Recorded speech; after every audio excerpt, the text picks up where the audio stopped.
easy. But experiencing it is. iRacing puts you in the driver's seat with the industry's leading sim racing game. Drive on laser scan replicas of the greatest racing circuits from around the world. Go head-to-head against other drivers chosen by skill-based matchmaking to ensure competitive racing at every level. Compete across all your favorite series.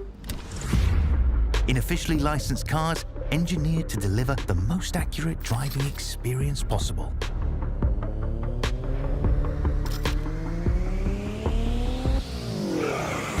Join a race or host your own with players from across the globe. Race against the computer or in a league with friends. Feel the thrill behind the wheel. Visit iRacing.com.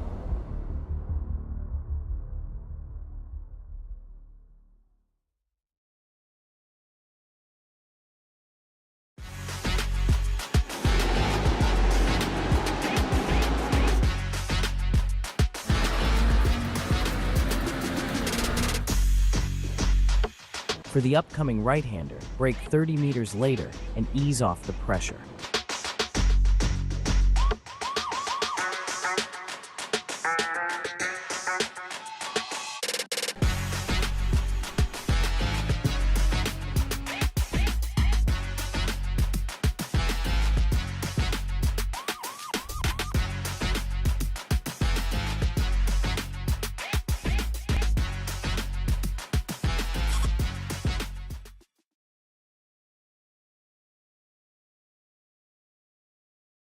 Are you spending a lot of time looking for setups and struggling for faster lap times?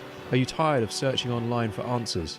Would you like to get setups, analysis and tutorials from some of the best sim racers in the world like Ralph Alla, Mitchell de Jong, Martin Krunker, Josh Rogers and many more? If so, virtualracingschool.com is the answer you've been looking for. VRS data packs provide hot laps from our professional coaches for you to analyse and replicate. They provide tutorials that walk you through the fastest laps and what the pros did to achieve the best times. And they provide the setups you need to ensure your car is competitive in both oval and road racing. If you're ready to get faster and reach more podiums sooner than later, just go to virtualracingschool.com and sign up for a free account today.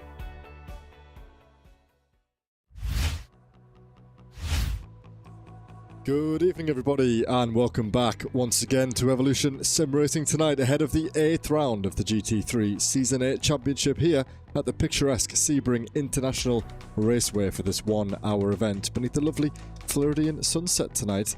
It's the first evening session that we're hosting this season and of course that's just ahead of our first night race of the league season in the upcoming round of the European GT Championship, just 10 days away. So back here, 3 rounds should I say, left to see out in this championship. So we'll cover all the standings and all the championship orders as we look ahead toward the run-in as we approach slowly but surely the 10th and final round of this season. So my name is Joseph Glass and as always alongside me in the commentary booth tonight is Mr. Dara Thacker. And Dara, two pretty frantic sprint races last time out. So I'm sure the drivers are probably looking forward to what might turn out to be slightly more of a strategic one for them to deal with tonight. Yeah, and Sebring, a circuit that these drivers will know quite a lot about. We visited it more than a fair few times here in ESR, and it is a great circuit to go racing as well. Strategy is going to be really interesting, as you touched upon, and I think there are going to be lots of different, routes that the drivers take on when to decide to come to the pit lane towards the end of this hour-long race. But definitely a really important race, particularly at this stage of the season.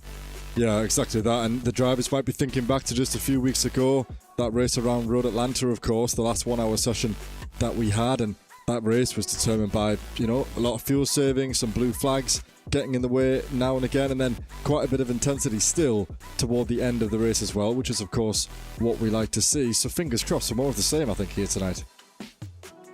Yeah, and again, I think there's going to be so many drivers around here, around this circuit tonight, who are targeting this race as one that they will know pretty well.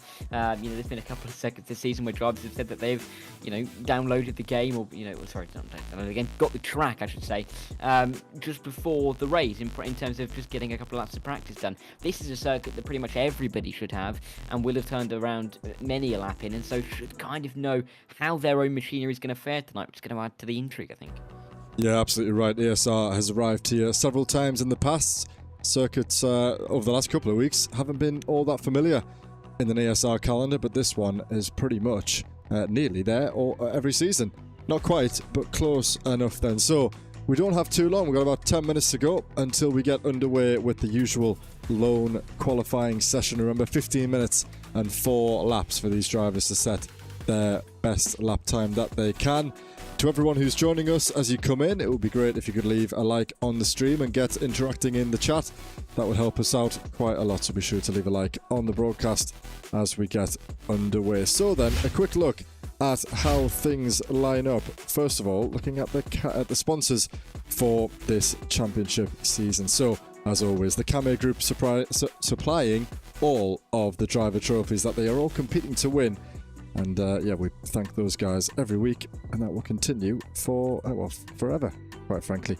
GP2 Group, also a familiar name on this sponsor sheet, so thank you to Mr. Sarika Desler for his continued support of the series. And then, as we looked at in the intro, the Virtual Racing School and Trophy AI, the new headline sponsors for this season. Be sure to search those guys on the internet browser, or you can find information to them in the Discord server as well. Be sure to get involved with the services that they have on offer.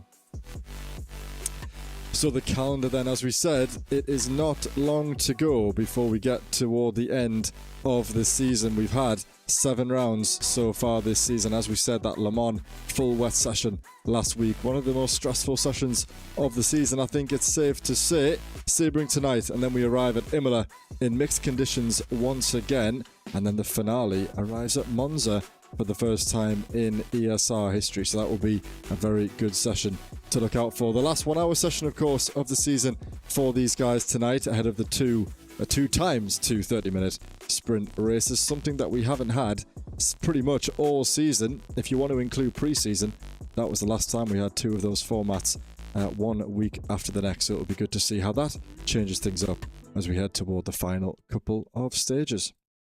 And then a quick mention, of course, to the trophies that these guys are all competing to win. Kame supplying them, and the drivers are competing for them. The top 3 drivers in each of our 4 divisions will take home a trophy, and then all of the drivers in the top 3 in the Teams Championship will also take home a trophy on behalf of their team as well then. So first up, as always, let's take a look at the Elite Class standings ahead of round 8 of the season. Mr. Tjek Plurg still leading the way. He hasn't had a win since the 6th round of the championship, but good news for him, neither has Lucchese. The informed man at the moment is the man in 3rd place, Mr. William Humphrey. Hasn't got a win since the 2nd round, but since then he's had quite a few pretty consistent results, and of course that trio of podiums that he's accumulated, and that sees him take Tristan Donobriga to get inside the top 3, and currently with his hands on one of those trophies then. So an intriguing battle between Plurg and Lucchese last week. They net each other's points in the end, finishing in pretty similar positions in both races then. So that's allowed Humphrey just to close that gap ever so slightly, and the chasing pack is also being followed by the other Vulcan Motorsports Gold driver then. So Donobriga in 4th, Sam Derbyshire in 5th after a strong return to the second half of this championship for the DDK Racing team. And then, yes, Ignas Vinchezevskis has moved himself up from outside the top 12 into the top 8 last week, and now he's into the top 6 and well within a shout at P5, of course. Just 21 points behind at the moment. That can definitely be overturned if he has another strong result, and Sam is somewhere further down the order. Lots of interesting battles to keep our eyes on. Luke King then, the next RDSA driver, sitting nicely inside the top 7 with his teammate Justin Eloff just in behind him. Hayden Phoenix Miller, it's Hayden's birthday today actually, so happy birthday to Hayden. I believe he's going to be with us on the circuit. I don't think he would miss this one. We'll confirm that. Yes, he is. I see him there on the timing sheet. So the birthday boy is with us tonight as well, as he looks to try and get himself closer toward that top 6, which is still definitely on the cards, but he needs to improve off the results last week. 2 DNFs for the Phoenix Racing driver. Luc van Goortel then rounds out the top 10, joint on points with Quinten Verdonk, the second of the Vulcan Motorsports Gold drivers. And then it's Bjorn Claessens, who we saw around court to have a great time. Hasn't been so good since then. He missed this time last week, and the results prior to that just good enough to see him inside the top 12.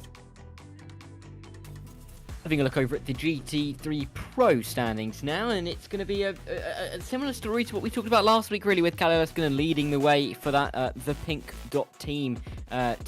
He's on 497 points at the moment. Those wins earlier on in the season really carrying him through, and obviously that podium in the opening race at Le Mans has made sure that he still has a 97-point advantage over Robin L. Brown. That gap has come down ever so slightly after last week, with Robin L. Brown picking up a win in the opening race of last week, but he's on 400, being chased somewhat by Alex Fretwell, who also picked up a good chunk of points. 392 is what the leading Ferrari finds himself on, and the Racing League Club driver will be looking to try and keep up that good momentum. That's 6 races in a row inside the top 6. He'll be hoping to make it 7 tonight. Biagio Cutrale, another good result last week before a DNF in the second race means that he's 4th and he's picking up some decent points, but it just feels like he's stagnating a little bit. 155 points off the championship lead, and he has Chris Jennings just behind him, who fell quite a way behind the others after not being with us at Le Mans last week. Same can somewhat be said for David Hutcherson, only picking up points for a P11, not really good enough to keep him in the hunt for a top 3. He's now a long way behind Alex Fretwell, and is just trying to keep himself towards that top 5. Victor Van Zijs is the driver who's had that big bump after last week. 2 season best results, a 4th and a 1st for the MJK Sim Racing A driver, carries him to the top 7 in the championship now. And we'll see if Victor can try and push on to get himself into the top 5, especially with the stuttering form of the drivers just in front of him. Lorenzo Gorgetto, the second of the Italians for the virtual racing team, has himself inside the top 8, still not with a top 4 finish, but got his season's best result in the second race last time out at Le Mans with a P5. We'll see if we can build on that tonight. Somewhat similarly for Stephen Godman, he's only got a season's best result of P5, but again, very comfortably inside the top 10. Can he try and improve tonight and pull off something in that Stars and Striped livery? Just inside the top 10, then rounding out the top 10 is Joshua Ness, who's looking to try and keep himself away from the likes of Alexander Feuchter and from Davy Daniels. Of course, Daniels has fallen down the order. He hasn't been here for some weeks now, and could be falling out of the top 12 tonight, Joey. Absolutely then. So before we get to trackside then, 3.5 minutes to go, we'll take a quick look at how the team's championship stacks up. And it really is getting quite tense toward the top. RDSA still lead the way. Tristan Dobregat, Luke King, Luke Lucchese and Justin Eloff on 957 points for the RDSA esports team. However, in B split, Matthew Croft, Mark Parkhurst and Andrea Muntian are bringing home their points as well. The deficit reduced to 23 points with 3 rounds worth of racing left to go, so that one is not said and done yet. Similar and same can be said for the spot in third. RLH have always been there this season. I think the best position has been P2. They're still inside the top 3. Mr. Fretwell, Palo and Wesley Van Rijn, 906 points the difference there. Just about still within the chances, really, I think, the top 4 of getting their hands on that trophy, but it really does have to bring bad form for the leaders at the moment if that's to happen. I think RLH can still get right within them at the moment. So then, Vulcan Motorsports, Quinten Verdonk, Ignas Vinchesevskis and Tjek Plug inside the top 4 again. Pretty close to the top 3. Need to continue their recent form, of course. Vinchesevskis moving up the order. Tjek Plug leading the championship. Things going well for that team at the moment. Phoenix Racing next up, as we said last week, got themselves a new teammate to help them score points in their aims to try and get closer toward the top 3. Remember, to try and get their hands on those trophies.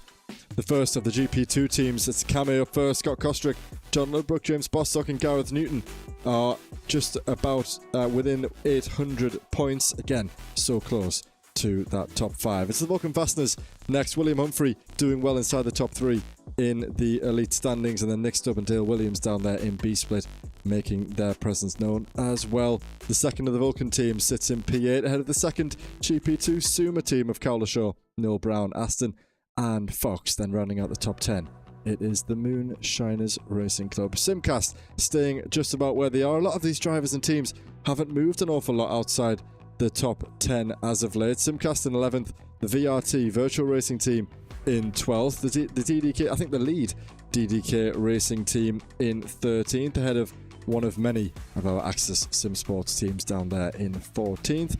Dexterous in 15th. A funny story from Matt Hoyland earlier in my DM, so we'll cover that in a short while as well. MGK in 16th, ahead of the next Axis Sim Sports team, and then rounding out the top 20, it's the two LS Racing teams, and in the middle, it's the Nyforce Spyglass Stick Racing team of Janasberg, Klaas Vellen, and Yang Naj.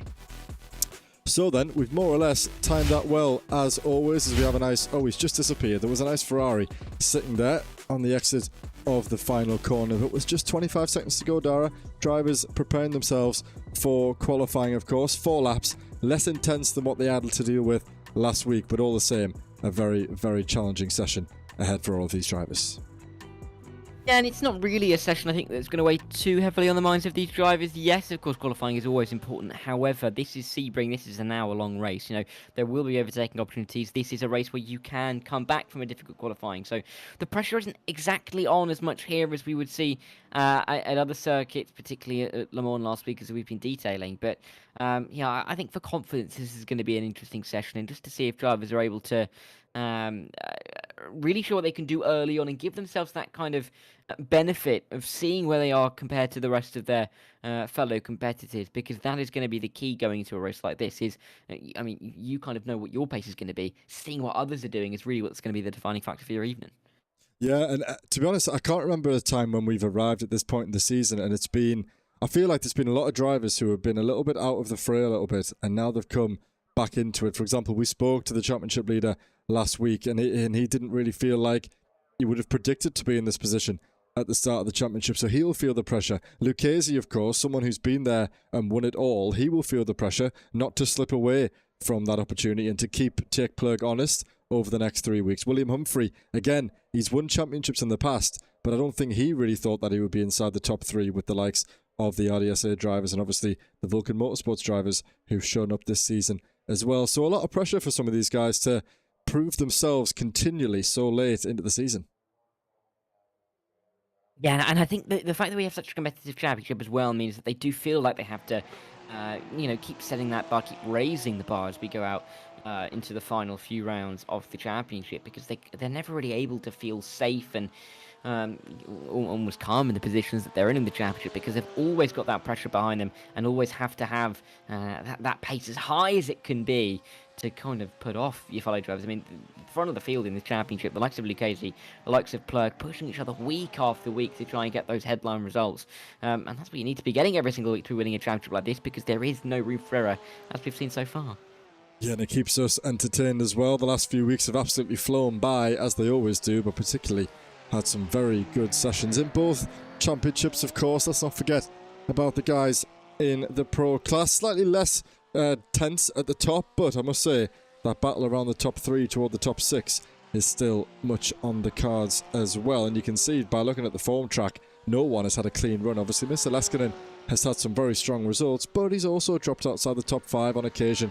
He had that one bad result, finishing outside the top 20 and scoring no points. So still, mistakes can happen, and around a circuit like this, it's pretty difficult to remain concentrated. Not as hard as it was around Le Mans last week, but definitely some tricky places to make mistakes. I remember last time we arrived here, Dara, going at that hairpin, it's quite easy to be swept away. You're not really aware of it. Going through Sunset, which Lucchese is about to arrive to now, is always a tricky one for the drivers to get right. It's that balance between committing into the corner without trying to carry too much speed. And on his first lap here, as he's about to set off to set his first lap time, Lucchese looks like he's done that one well, and we're right on board with him for a short while, Dara, as he heads down toward turn 1.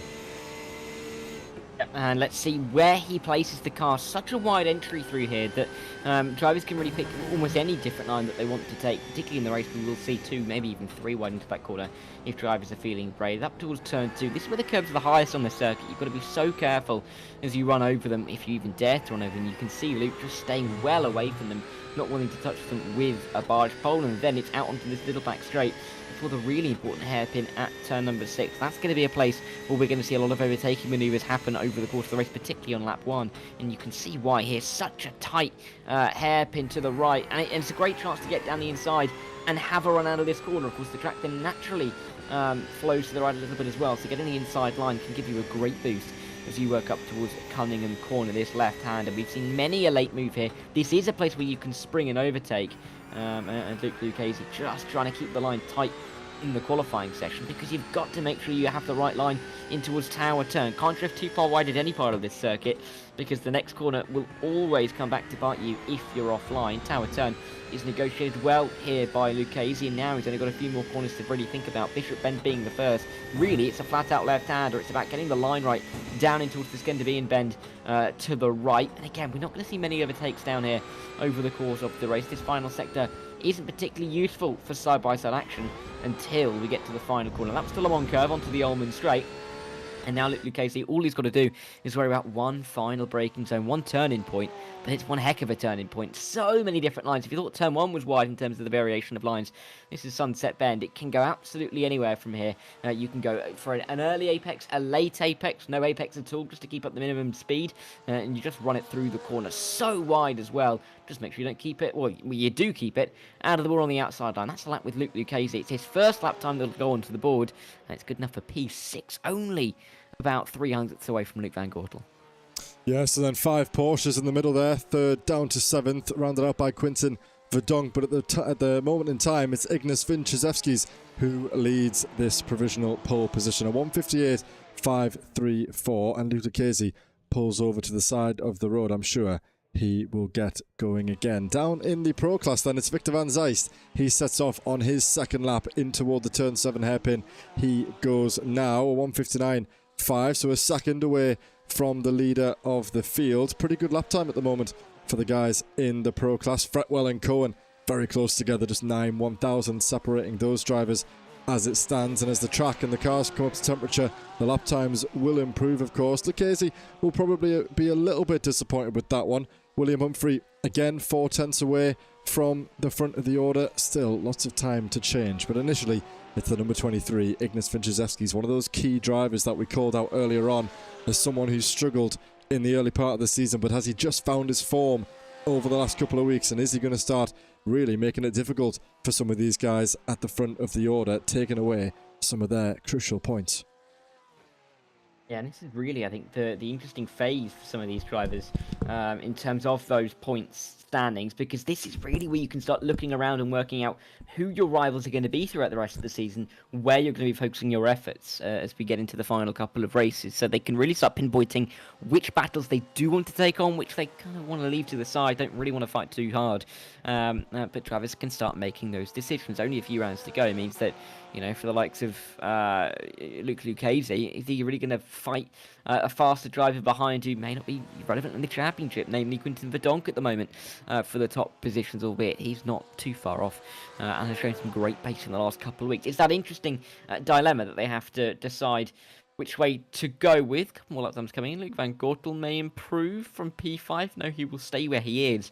But yeah, this is the kind of qualifying session that's really intriguing, because it's not got that pressure on it that the likes of Le Mans had on it, but it could be really indicative to see where drivers are at, who's really driven to get those pole positions, and who's more happy to sit back and look at what others are doing. Yeah, absolutely right. Then Thomas Pugh, the first Mustang to cross the line in the Elite Division, only good enough for the top 15. Then Lorenzo Goggetto, pretty good at the moment for him in the championship, inside the top 8 at the moment though, 14th in qualifying. He's got another 2 laps to go to try to improve. I wanted to try and find Mr. Matt Hoyland. He texted me earlier saying that he's sadly given up, as you might expect, Dara, on this championship at the moment, and so he's just going to take masses of points deductions and just test out a few machines over the next couple of weeks to try and set himself up for a competitive Season 9, of course. So I think this will be Matt's third car of the season into that old DXT livery, of course. We've seen that in seasons gone by, this time in the Mercedes of all cars. I believe one of the only Mercedes, in fact the only Mercedes in the field. Yeah, interesting that he's decided to you know, go a little bit differently, but very much respectful. Well, sorry.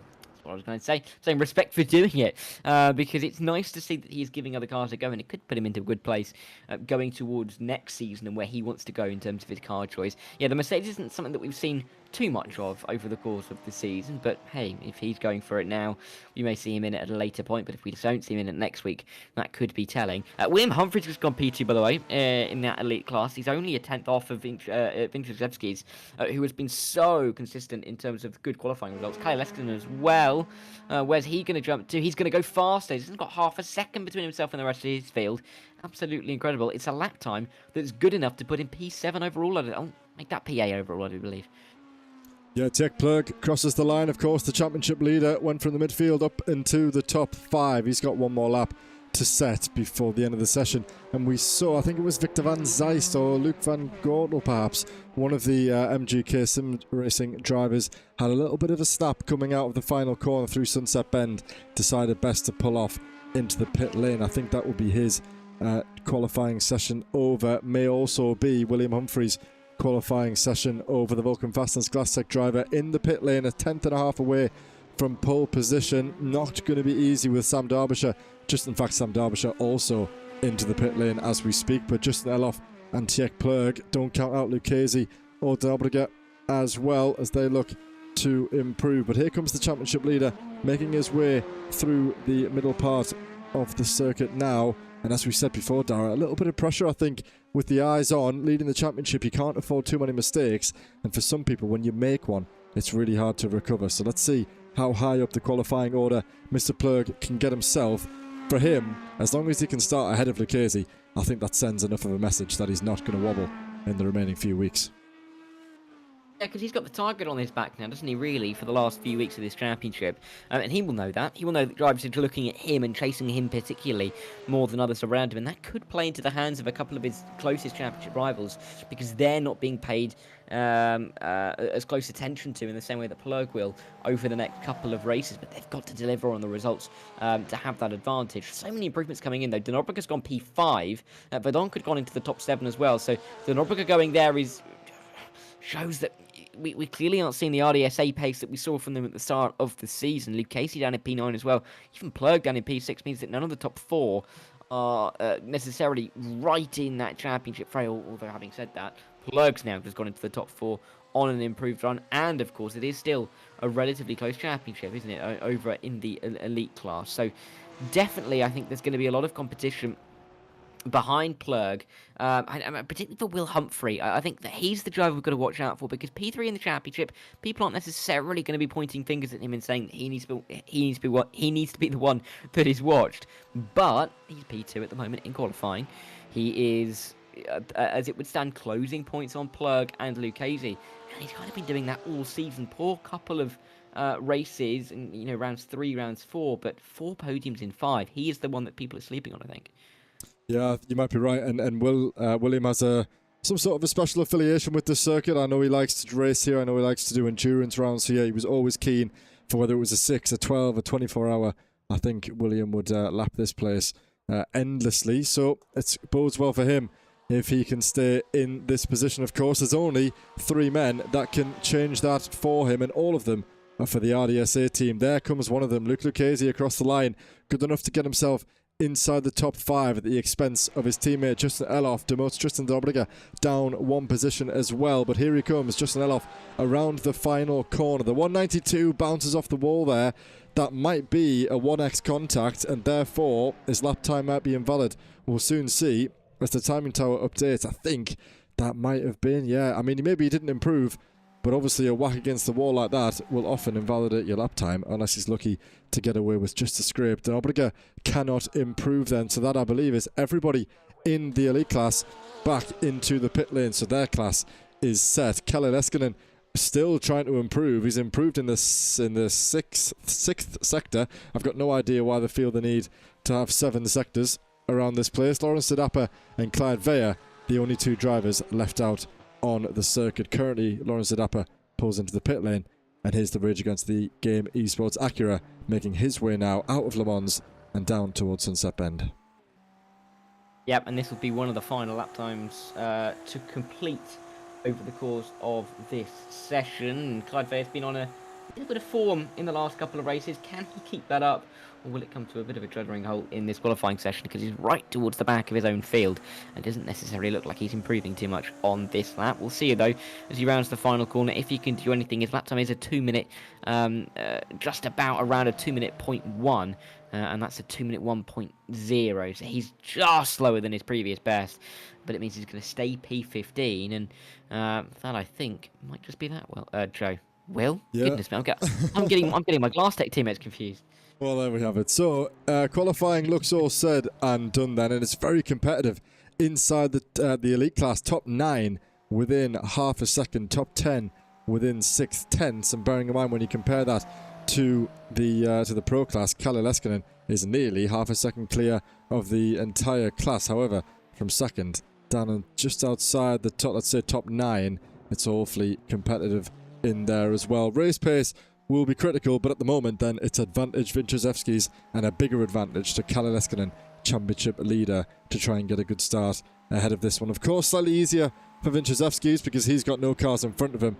Mr. Leskinen, however, sits in P10 when we get underway for the start of the race, so he'll have to deal with a few elite drivers around him, and for him, 3 elite drivers in behind him, separating Leskinen from Coates at the start of this race. 15 seconds to go in the remainder of this qualifying session. We'll get underway for our one and only race start tonight ahead of this 1 hour feature race. And I think it's going to be such an important discrepancy, isn't it, between the 30-minute starts and the 1 hour start, because drivers don't want to be risking very much at the start of the 1 hour race. They don't necessarily want to be flinging up at the inside anywhere, because there is always that reminder that they've got such a long time to bring the race back into their court. And I think we could see a couple of symptoms of that at turn 1 and turn 2. Having said that, though, turn 1 is so inviting for a move, isn't it? It's almost like you don't want to turn down the opportunity. Yeah, there are quite a few possible overtaking opportunities, of course. Quite a few 90-degree corners around this place to some extent, of course. You could line up a good run at the exit of turn 1, make it happen in turn 3. You could line up something out of turn 3 and turn 5 into the hairpin. Of course, turn 10 is not a bad option. We've seen people in the past going into Tower at turn 13, which is a pretty nasty place to find a car alongside you. You never really straighten up the car before you arrive at the braking zone, so it's certainly an optimistic place to make a move. And then I'm sure, fingers crossed, at some point we see a couple of drivers going side by side through sunset, and it's awfully satisfying when the pair of them get that one right then. So most of the drivers up onto the grid ahead of this one, and it's looking like it's going to be a strong and competitive race. Both of the championship protagonists have some work to do from P4 and P5 on the grid. And before we get underway then, we'll take you through the order and how it all lines up after that qualifying session. So Ignas Vincezewski's then, the number 23 Lithuanian for Vulcan Motorsports Gold, starts on pole position, a 1:58.534. One of his initial lap times turned out to be his fastest. He will share the front row of the grid alongside the 198 William Humphrey, who again, as we said, doesn't really have much of a target on his back, but he is slowly starting to put himself inside that top 3 in a favourable position, particularly ahead of Denobliga at the start of this one. Sam Derbyshire has had a good second half of the season. He continues that form and will start at the front of the second row ahead of championship leader Tjeerd Plurg. Luke Lucchesi, the chaser, is behind Plurg at the start of the race. That'll be fireworks going into turn 1, no doubt, and he starts the running for the RDSA team. Lucchesi, Elof and Denobliga 5, 6 and 7, just ahead of Quinton Verdonk, the second, in fact the third of our Vulcan Motorsports Gold drivers then. So 3 RDSA cars and 3 Vulcan cars inside the top 8. Luc van Grotel and poleman in the Pro Class Kalle Leskinen will round out the top 10 on row 5 ahead of Luke King and Hayden Miller. Jean Breitenbach and Malcolm Coates will start on row 7 ahead of Thomas Pugh and Chris Jennings. It will be Alex Fretwell and Danny Phillips ahead of Bjorn Claessens and Victor van Zeist inside the top 20. Cycling through then, it's Alexander Feuchter and Matt Hoyland in his new Mercedes on row 11 ahead of Stephen Codman and Joshua Cohen. Lawrence Sedapa inside the top 25 ahead of Dominic Horvath, the Hungarian ahead of Jordan Vandenberg. Evan Main, David Hutchinson and Joshua Ness round out the top 30.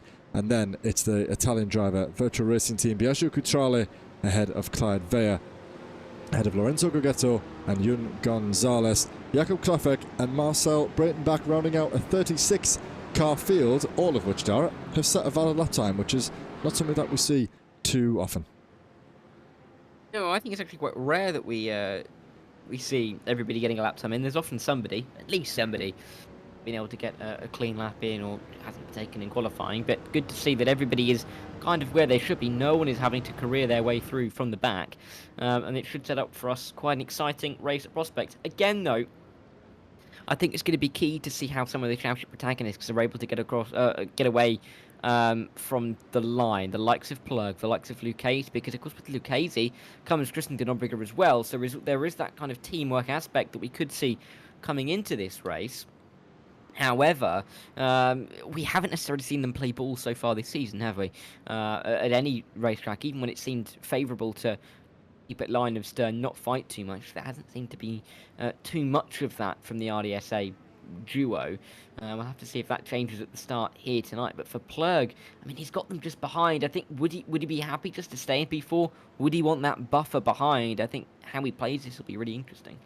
Yeah, I mean, something tells me Plug will be going for it at the start, of course, knowing that he's got the 3 RDSA cars right in behind him. It was a rivalry that was almost predicted before the season got underway, although it hasn't really come to fruition until the last few rounds, of course. Road Atlanta was a particularly strong one for that rivalry when we had Vinciszewski's and Verdonk inside that battle. Usually this season it's been Plug by himself with the occasional blip from de Nobrega and Lucchese, but I think knowing that he's got his teammate Verdonk just behind those 3 RDSA cars will help a little bit. Of course, his teammate a little bit further up the order, so you know he's got company around him as well, but he will not want to hang about with those 3 RDSA machines in behind him. I think it's going to be fireworks at the start for sure, and now the pace car leads us down toward the final corner. A pretty small pack by our standards, which is totally expected at this point in the championship, but that should aid the racing as well. Hopefully not too many incidents for these drivers to deal with, but as I said, Dara, I think Mr. Plug will be absolutely gunning for it at the start of this one, trying to get the best launch that he can. Yeah, let's see then how he's going to be able to do this one as he comes around the final corner. This is going to be key, isn't it, to get off the line early on here, but I'm not too sure if Plug is going to get a good enough line. He's on the outside. It's going to be tricky, though. Vincent is going to have a great run off the line. Here we go then, round 8 of the championship. 1 hours in the sunset in Sebring, and Tjek Plug is just about getting ahead of Sam Derbyshire, I think, by the time we reach the turn in for the first corner. Vinciszewski's leads Humphreys away well. Eloff has passed Lucchese further down the order, and as the field makes their way through, look at that, is that going to be 3 wide? Tjek Plug on the outside of that Corvette, just dipping in behind William Humphrey. The 2 RDSA cars hunting him down. That's not what he wants to see. That's the Nobrega and Lucchese, and then Luc van Gortel has made up 1 place off the start as well. Danny Phillips falling down the order somewhat. Bjorn Claessens has been a huge crash. Fretwell's off the road there. Lots of cars involved. Who's that? Joran Brandenburg has damage on the front right of that car, but I think that was Alex Fretwell at the back there, who's been the biggest loser in that incident. Back toward the front though, Sam Derbyshire and William Humphrey going side by side there. Humphrey backs out, Derbyshire takes that position, swapping inside the top 2. Vinciszewski's is running away with it at the moment. Yeah, and of course with Derbyshire momentarily being in P4 at turn 1, to be up in P2 by the end of the opening half of the lap really is impressive, but you can still see William Humphrey trying to defend as they run their way in towards Cunningham Corner for the first time. Plug, again, looked like he had that move around the outside, but he nearly got forced onto the grass. Lucky that he didn't actually dip a couple of wheels into the green stuff and lose a couple of spots to Lucchese, Eloff and de Nobrega now, the 3 RDSA cars that will be hunting as a pack. But again, as they run their way towards the end of the lap, Humphrey doesn't look comfortable at the moment, does he? In that car, and the portion maybe not working too well off the start of this race, because Plug in that Corvette has been pretty quick of late. Derbyshire's been able to get away and run up the road from Humphrey, and could Plug do something similar? We'll have to wait and see. Lucchese isn't far behind either. He's got to fight in front, defend from behind, which is not a position you really want to be in. Yeah, very close for Lucchese. It's a difficult one for Humphrey because he's got to try and stick with the top 2 drivers, but he knows that he's got the championship challengers right in behind him. He may well consider himself a championship challenger, which there would be nothing wrong with that, but he knows that Plurg will be feeling extra feisty here, trying to get Lucchese out of his mirrors. If he can get a buffer car in between he and his rival, especially one of the quality of Humphrey, that'll be exactly what he needs then. Sam Derbyshire doing well to get into the position he finds himself in at the moment, but Winchesewski's nearly 2 seconds clear, 1.2 seconds, sorry, at the lead at the front. But him in clean air tonight, he's been the man to reckon with, so I'm sure he'll continue to set in those lap times then. So Mr. Leskinen is down and out. Dara, we've missed that one completely. Mr. Leskinen is out of this race, which means that this man, Malcolm Coates, number 59 on the inside there, now leads in the Pro Division. He's got John Brayton back, who's going to look to get past him. That will be the top 13 in Elite if John gets this done, leading this field, and it will be the next 4 battling for the lead of the Pro class. Huge news for the championship, huge news for Robin Noel Brown as well. But where is Noel Brown? I don't see him. He's not here either, no. So, I mean, looking at the top 10 in the championship coming into this race, you've got Kalle Leskinen, who I think may have been a disconnect there, unless there was a crash, I'm not too sure. But he's now out of the race. You've got Robin Noel Brown, who isn't here. You've got Alex Fretwell, who's P17. So who does that open the door to? The likes of Chris Jennings, who we talked about looking over the standings, who hasn't been able to pick up a top 4 so far this season. Victor Van Zijs, off the back of a win last week. Can he build off of that and maybe make it 2 in a row and give himself some momentum going to the final few rounds? This opens the door in the Pro class, and whilst the Elite class looks like it's thinning out in terms of where we're seeing the contenders come from, I mean, we've seen the same names up near the front all season long. It feels like in the Pro class it's that little bit more open, and for Malcolm Coates leading his home race, this is going to be great news for him. Problem is he's got 56 minutes to hold on to it. Yeah, and I think I was going to highlight Chris Jennings here. In my view, this will benefit him the most at the moment, the 22 machine on board at the moment, of course. Biagio Kuchale down in P10, and as you rightly said, the 3 leading the championship are in, well, either in the pit lane, not in the session, or right at the back of the field. So Chris Jennings 5th in the championship at the moment, chasing down the home hero Malcolm Coates, who will be feeling the pressure a little bit, I'm sure. Malcolm probably hasn't found himself in this position so far this season. Let's see how long it goes, but as you said, we're only 5 minutes in here and there's a lot to be said and done, and Chris Jennings has that experience from last season, of course, Sarah, challenging right at the front of the Pro class. He's been there before, and I think he might smell an opportunity to try and win this race. Yeah, and this is a great opportunity for so many of these drivers. I think they will recognise that there as well. Look at him going around the outside here as long as the Dapper, if he can get this move done. So interesting for Clyde Vare, of course, after that difficult qualifying session, to already, if he can get this move done, be inside the top 5. Not quite going to be able to do it, hooking around the outside. And Lawrence the Dapper will hold on, but such a promising start to the race here for the Maltese driver. And we've seen some really good stuff out of Clyde Vare in the last few weeks. And it's great to see that momentum is somewhat keeping up and through for the time being. Let's just hope it lasts for a little while longer. Absolutely then, the closest battle more or less that we have on the circuit is a good one inside the top 5 in the Pro class. And as you said, Clyde has been there or thereabouts the last couple of seasons. A little bit of a wobble by the Dapper, not too much, but you could see the oversteer as the rear tried to come around on him then, so he's maybe feeling the pressure. Lawrence perhaps pushing a little bit more than he would like at the moment, trying to keep onto this position, but with so many drivers still close in behind these guys, only on the second lap, of course, one mistake can be hugely costly so early on in this race. Looked good, the Porsche, through that final corner. Did run a little bit wide there on the exit, but he has picked up a couple of car lengths on the Acura in that run through the final sector there. So far, so good for the Dapper, who looks to hold on to a pretty favourable position. However, the bad news for him is that the next car up the road in his class, of course, Danny Phillips, 4.5 seconds the better at the moment for him. So the best he can hope for at the moment is to try and keep Mr. Vea in his mirrors. Matt Hoyland trying to get past, I think, is that Danny Phillips himself. Yes, it is. He does that move nicely going into turn 1 around the outside for Hoyland, and now he's got Victor Van Zijs, P3 in the Pro class, to dispatch next. He's soon getting on the back of his Elite class, just a handful of more drivers before he's there with them. It's interesting, really, with this Elite class that we have that train from second in terms of Sam Derbyshire all the way down to Hayden Miller in P11. They are very close together. Elof just dropping outside of the second of Lucchese. But apart from that, everybody within a second of the car in front. Such great battles going on up there. And it's clear to see that the field spread isn't huge in that Elite class, which is kind of what we want to see. Have more contenders towards the front for a little bit longer in these races. And here is Plurg right in the thick of it. You can see behind all those sets, sets of headlights coming towards him into the braking zone. But Lucchese, one of the closest drivers to the car in front at the moment, just can't quite find a way through. It'll almost comfort Plurg, I think, if he can keep him at arm's length or even at elbow's length, because it means that he's not going to be at risk of being overtaken here, but it's just going to be frustrating Lucchese and maybe forcing Lucchese into a minor error that he wouldn't otherwise make.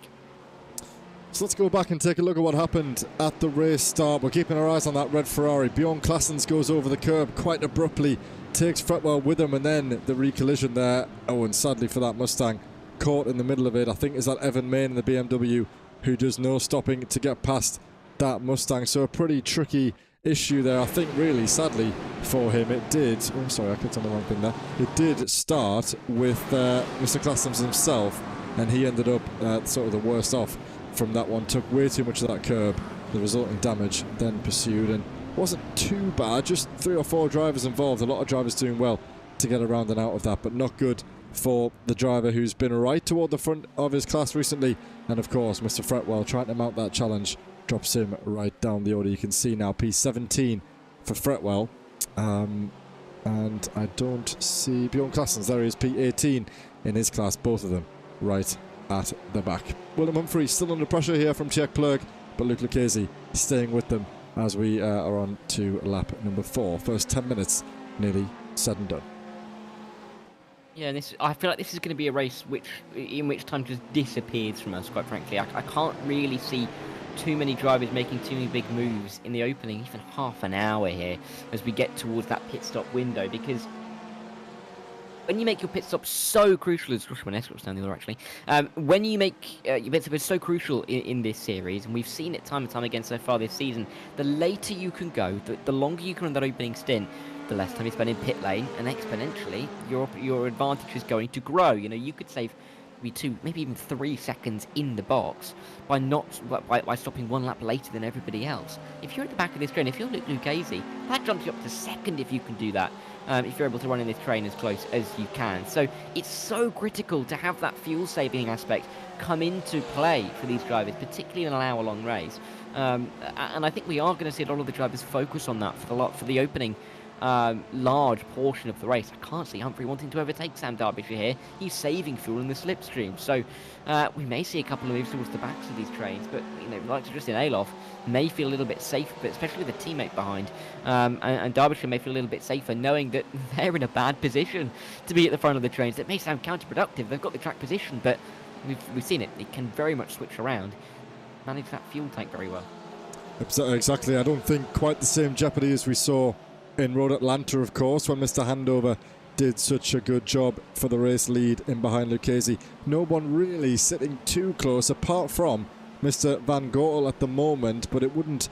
I mean, it would get him a few places, of course, not quite as dramatic as a race victory, but we saw him just coming up behind the rear bumper of that Porsche of Quinton van Donkerhead, backing out before the final corner. So as you said, Dara, sometimes it's a bit of attrition for these drivers. They've got to just stay where they are, plan out the lap times as best they can, and then try and do it all in the pit lane, of course. I think we saw around Road Atlanta from memory, some of the quickest drivers were a good 2 or 3 seconds quicker in the pit lane, of course. So for these drivers, as you can see, the clusters that we've got between William Humphrey down to Lucchese and then from Den Obligate down to Hayden Miller, 2 or 3 seconds could get you a handful of places, of course. Still very early doors in this race, but that's the thinking behind it at least. So we aren't seeing too many of these guys going gung-ho at the start of this one.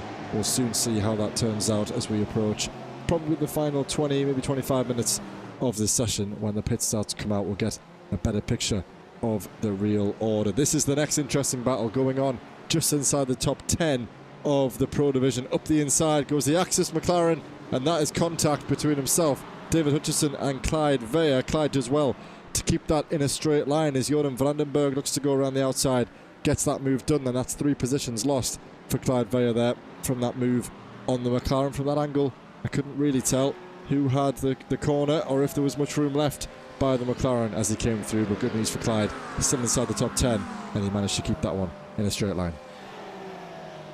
And is still very much in contention in this battle, as we can just see Luke Van Gortel backing off into the corner Not something you see every day of the week, but again, there may be just a little bit of a feel safe there into the corner. Knows that he can just lift off.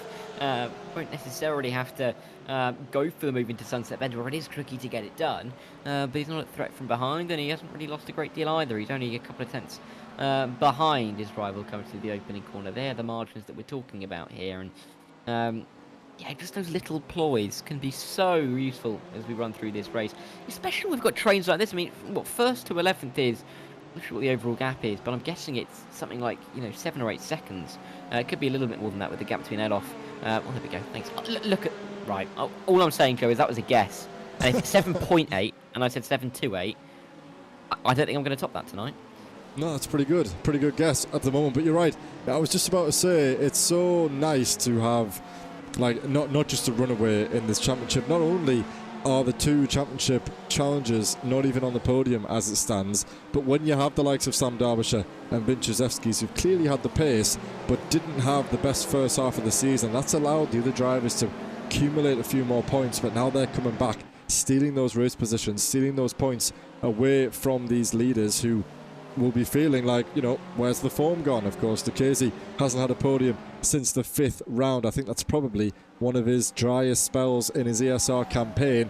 I would say with chess, to be honest. I don't know, but I would make a pretty strong guess. And of course, we don't know much about Czech Plug, but only one win since the opening round for him, enough to lead the championship. But now these guys showing up and really putting the pressure on. William Humphrey leading this pack at the moment. I get the feeling that Luke Lucchese might just be sitting pretty in behind, a little bit like Luc van Gortel in behind Verdonk. I'm convinced that at the moment these two are doing the most fuel saving at the moment. Let's see if Plug has what he... Oh god, that was close. Has what it takes to get past Humphrey. I still believe that it would serve him better to get another car in between him and Mr. Lucchese, especially given how easily it can go wrong. One braking zone around here, and yeah, you're right, toward the back of the order, and Lucchese and his teammate in Obliga have both been victims of that already so far this season. Real risk, though, that the Plug does face here is that Humphrey is a difficult customer to try and deal with, and if he tries to overtake William and it goes all wrong for him, then Lucchese's right there. I mean, there is no, maybe I can go a little bit wide and come back on track and keep the position because he's a couple of seconds back. He is right there. If there's any kind of offline moment, difficult acceleration zone for Plug, Lucchese will pick up the pieces, and there's no doubt about it. So he has to play this so carefully and almost has to wait for Humphrey to invite him to make the move, and that's unlikely to happen in the next 15-20 minutes because Humphrey wants to keep himself where he is. This is perfect track position for him, sitting in behind a car, picking up the slipstream, being able to save that little bit more fuel, but also having a decent track position. It's the perfect balance for him at the moment. So for Plug, he really has to play his hand carefully, but the hand he's got very, very tricky to decide what to do with as well. So that's the problem that he faces. Lucchese hasn't really got much of that because he's not got the pressure from behind, and if he did have pressure from behind, it's two teammates, so he's not going to be feeling too much strain if he goes for a move here. Yeah, he does have that cushion, that's exactly right, and I feel like for as long as Plug can sit in this position and not overdrive the car, was that a little bit of an overdrive? It might have been, and he's underdone the exit here, feeling the need to immediately come over. Let's ride on board on the chopper and see. Lucchese, is he gaining? I think he might have just about lost that momentum. Plug has been wise here to get out of the outside line so that he can at least try and hold that inside coming out of the final corner. Lucchese will look for the switchback. I don't think the traction is going to be enough, but I was just about to say, Dara, as they entered onto that back straight, it's all about Plug to sit behind Humphrey without forcing his own mistake or doing too much to sort of slow the pair of them down to invite Lucchese back in. As soon as I said that, though, I had a little bit of a moment coming out of the penultimate corner, and that has, not only has it invited Lucchese back into it, it's also allowed William Humphrey to go further up the road, alleviate the pressure on him as well. So now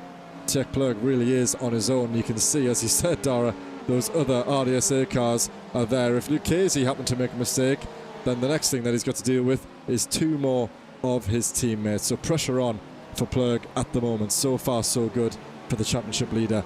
And battles starting to dissipate up and down the order. Cutrale, Hutchison and Cohen still pretty close together in the pro class. And Malcolm Coates, as we predicted, not out of trouble yet, with Chris Jennings bearing down on him. Yeah, and let's see if Chris Jennings can do much to well, upset Malcolm Coates, put a bit of a dampener on his day in his home race. But he's still got the likes of Danny Phillips, Victor Azai still kicking around there. They're not a million miles away. And this race really has seen a far smaller field spread than we've seen at other races so far this season. The fact that we have got 10 seconds within that, between the top 10 and the elite class.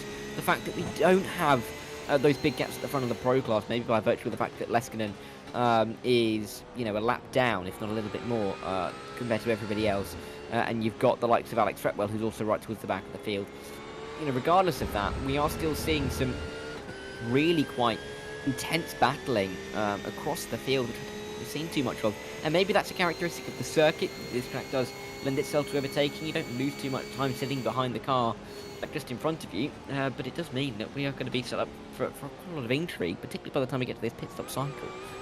Yeah, I could be about to see a change of position. I believe Van Gortel has been holding on to this, fuel saving a little bit, but I think you might be concerned that Denobriga is starting to get off up the road a little bit, and if he really wants to optimise that race, he's better off trying to get past this Vulcan Motorsports driver and get on with it a little bit, see if he can get himself into that nice pocket ahead. The pressure will be mounting from Van Gortel over the next couple of laps, I would imagine. Let's see, 20 minutes gone then. He's sat here for some time.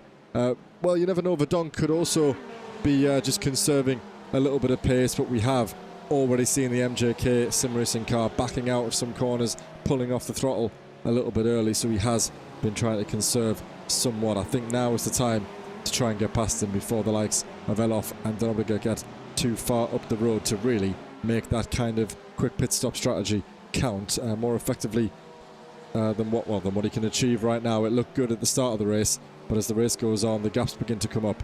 You've got to get on with it.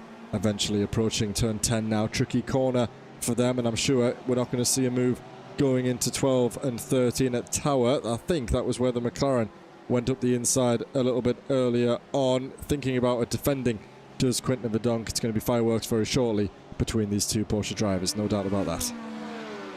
Yeah, no, I don't think there's going to be much surprise if these two do come to blows towards the end of this stint, maybe at the start of the second stint, but for the time being, in the Battle of the Lukes, we've got quite a few Lukes, haven't we, in all forms of the spelling. We will be seeing whether the more anglicised spelling can get it ahead of the more Dutch spelling in terms of Luke Van Gortel. We'll have to wait and see. Sun really has set though, and you can see why this final corner is called Sunset Burn, can't you, Joe? The sun has really set in the west. This track is, of course, on the basis of an old airfield that was used quite some time ago, and it does mean that the start-finish straight goes west to east, and the Allman straight goes east to west, directly into the sunset, which is why in about March it looks absolutely perfect from a spectator's point of view. From inside the car, absolutely horrific.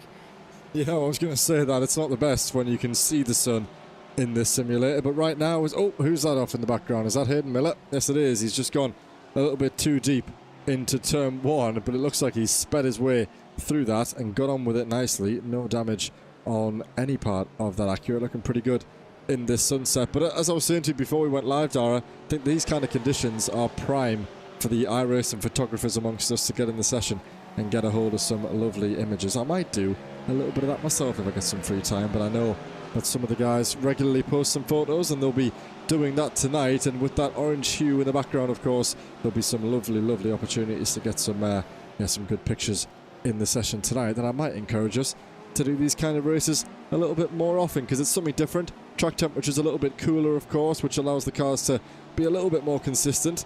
And yeah, let alone the pictures, the driving conditions might be better for these drivers. Once again into turn 12 and 13, defensive by Verdonk. He's managed to hold out one more lap, but Van Gortel's still with him at the moment. And here comes Luc Lucchesi on the back of Tjek Plug now, effectively pushing him through turns 14, 15. Are we going to see another opportunity for Lucchesi to go alongside as we head down the Ullman Straight towards sunset? Let's watch on, because this might change hands awfully soon as well, or Lucchesi might take his opportunity to fuel save, but he really has to try and get on with it, because just getting a few points off Plug, losing another round's worth of racing, won't be enough to try and overturn that championship deficit. No, it won't. It's got to be a more consistent effort, and more points being gained week on week. So that's the issue that he currently faces. And if your rival's being ever consistent at the top of the championship, and even if they're not getting the wins, they're getting the top 5 results that they need, then you're not going to really be able to find yourself gaining too many points, and that can be somewhat demoralising getting into the final couple of rounds of the championship, because at that stage it'll become a case of whatever you can do doesn't really matter. It just matters on what your rival can do, and if they can do good enough to get bring home a title, keep themselves in the lead of the championship, whatever the situation may be. And so if you're Luke Lucchese, you've got to think of these as the opportunities to get through. But if you can't then do it now, it's going to start to feel like whenever am I going to be able to be ahead of a rival, and that can be somewhat demoralising. We could see. We have seen in the past championships suffer because of it. You see it in all sports. If there's a 2-horse race, and all of a sudden you feel like the second team feels like they're falling away from the leader, they can all of a sudden finish third. I can't imagine. Arsenal did it in 2016. Not to bring that up, but just an example. What you're going to do anyway, and I'm all here for it. I'm here for it, Dara. But it's a risk that they have to reckon with. Absolutely right, and we've seen that phrase finishing third in a 2-horse race. I think we've kind of been treated to quite a nice championship. I love motorsports championships when you don't have a standout race winner. We can speak about the highest level. We can speak about Formula One. Typically, at a certain point in a regulation, you see the same driver winning the majority of the races. But for these two on screen now, they've only had 2 wins for Plurg, 1 win for Lucchese, and just a handful of other podiums. So it hasn't been the dominance, for example, that we've seen from the likes of Robin Earl Brown, from William Humphrey in the past, where they virtually win every single race of their championship, and yet one of them is still going to win this championship, of course. William Humphrey not out of it yet, and in the best position on the field compared to these two drivers, but it's been these two for the vast majority of the season, and I'm really, really glad that they're just picking off at each other, not getting those big points margins between first and second and third, but instead fighting over not the scraps, but fighting over, the 2-3 point deficit positions like P4, 5 and 6, which really, really makes it tense as we run into toward the final end of the season. Yeah, and that is, I think, where a lot of our focus will end up being towards the final stages, as we now see. There's a battle going on. Joshua Cohen trying to find his way through to Dapper and Contrale going side by side just in front. The Ferrari's going to get to the inside line and control that line, and there's not really any room around the outside for Dapper to make this move. Cohen kind of been quietly going about his business in that McLaren. Now within a really good shout of getting into the top 5. Careful, because the Dapper's going to always come across that line in turn 2.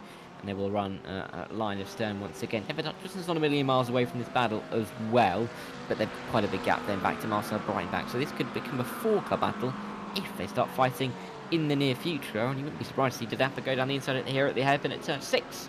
No, he's not. He'll wait behind and try for another opportunity. So Malcolm Coates still leading this one, the American leading the way. He's got the elite driver of John Breitenbach in the middle, but then right behind him, Chris Jennings. So he's not quite one and then the next. John Breitenbach has made his way through, which won't have best pleased Mr. Jennings in behind, but at least he can still see his competitive rival just a few car lengths a little bit further up the road, and he'll know that one mistake will be very favourable for him if he can get through and past. And of course, if Mr. Breitenbach has the pace over the Pro Class leader, they're going to go side by side at some point, and that might open the door for Mr. Jennings to get a lovely exit. However, his day is not too easy because he's got the elite driver of Matt Hoyland testing out that Mercedes for the first time right on his gearbox as well. And we know that both Hoyland and Breitenbach, who've been right toward the sharp end of the elite division in seasons gone past, will want to finish in the strongest position possible on that Mercedes, really close in behind the Porsche. Hoyland, a responsible enough driver not to interfere with the Pro Class leaders any more than he needs to, but he'll know that eventually he's going to have to stick a move on him here, and it might be wise for Jennings to try and let him through to allow 2 elite drivers to put pressure on his class leader. Yeah, let's see how this one plays out, really, because with that 3-way fight for the lead in the Pro Class, those kind of games do start to come into effect. You can't really play too many games. Victor Van Zysk is only 4.5 seconds away, and of course he won the race last week. So yeah, definitely an interesting little dynamic as we get towards the halfway stage in the race. Again, like I said, one of the races where we're nearly halfway through. Like, time's kind of almost disappeared because there hasn't been a whole lot happening in terms of overtakes, because drivers have been happy to almost sit where they are. Having said that, though, we have seen some of those gaps, particularly in that front train in the elite class, start to gap out, and it goes to show the second you lose that slipstream, the second you fall away from that generic safety zone behind the car in front, you do really start to lose time exponentially. You know, Elof off about 2.7 seconds now. Denobriga, Verdonk, they're falling away from Elof as well. And even those gaps towards the front are just stretching out by a couple of tenths, and you risk, if it goes another couple of tenths further out, then you can't start or can't keep gaining that time back down on some of the many straights that we have here at Sebring. So interesting to see how this is going to play out.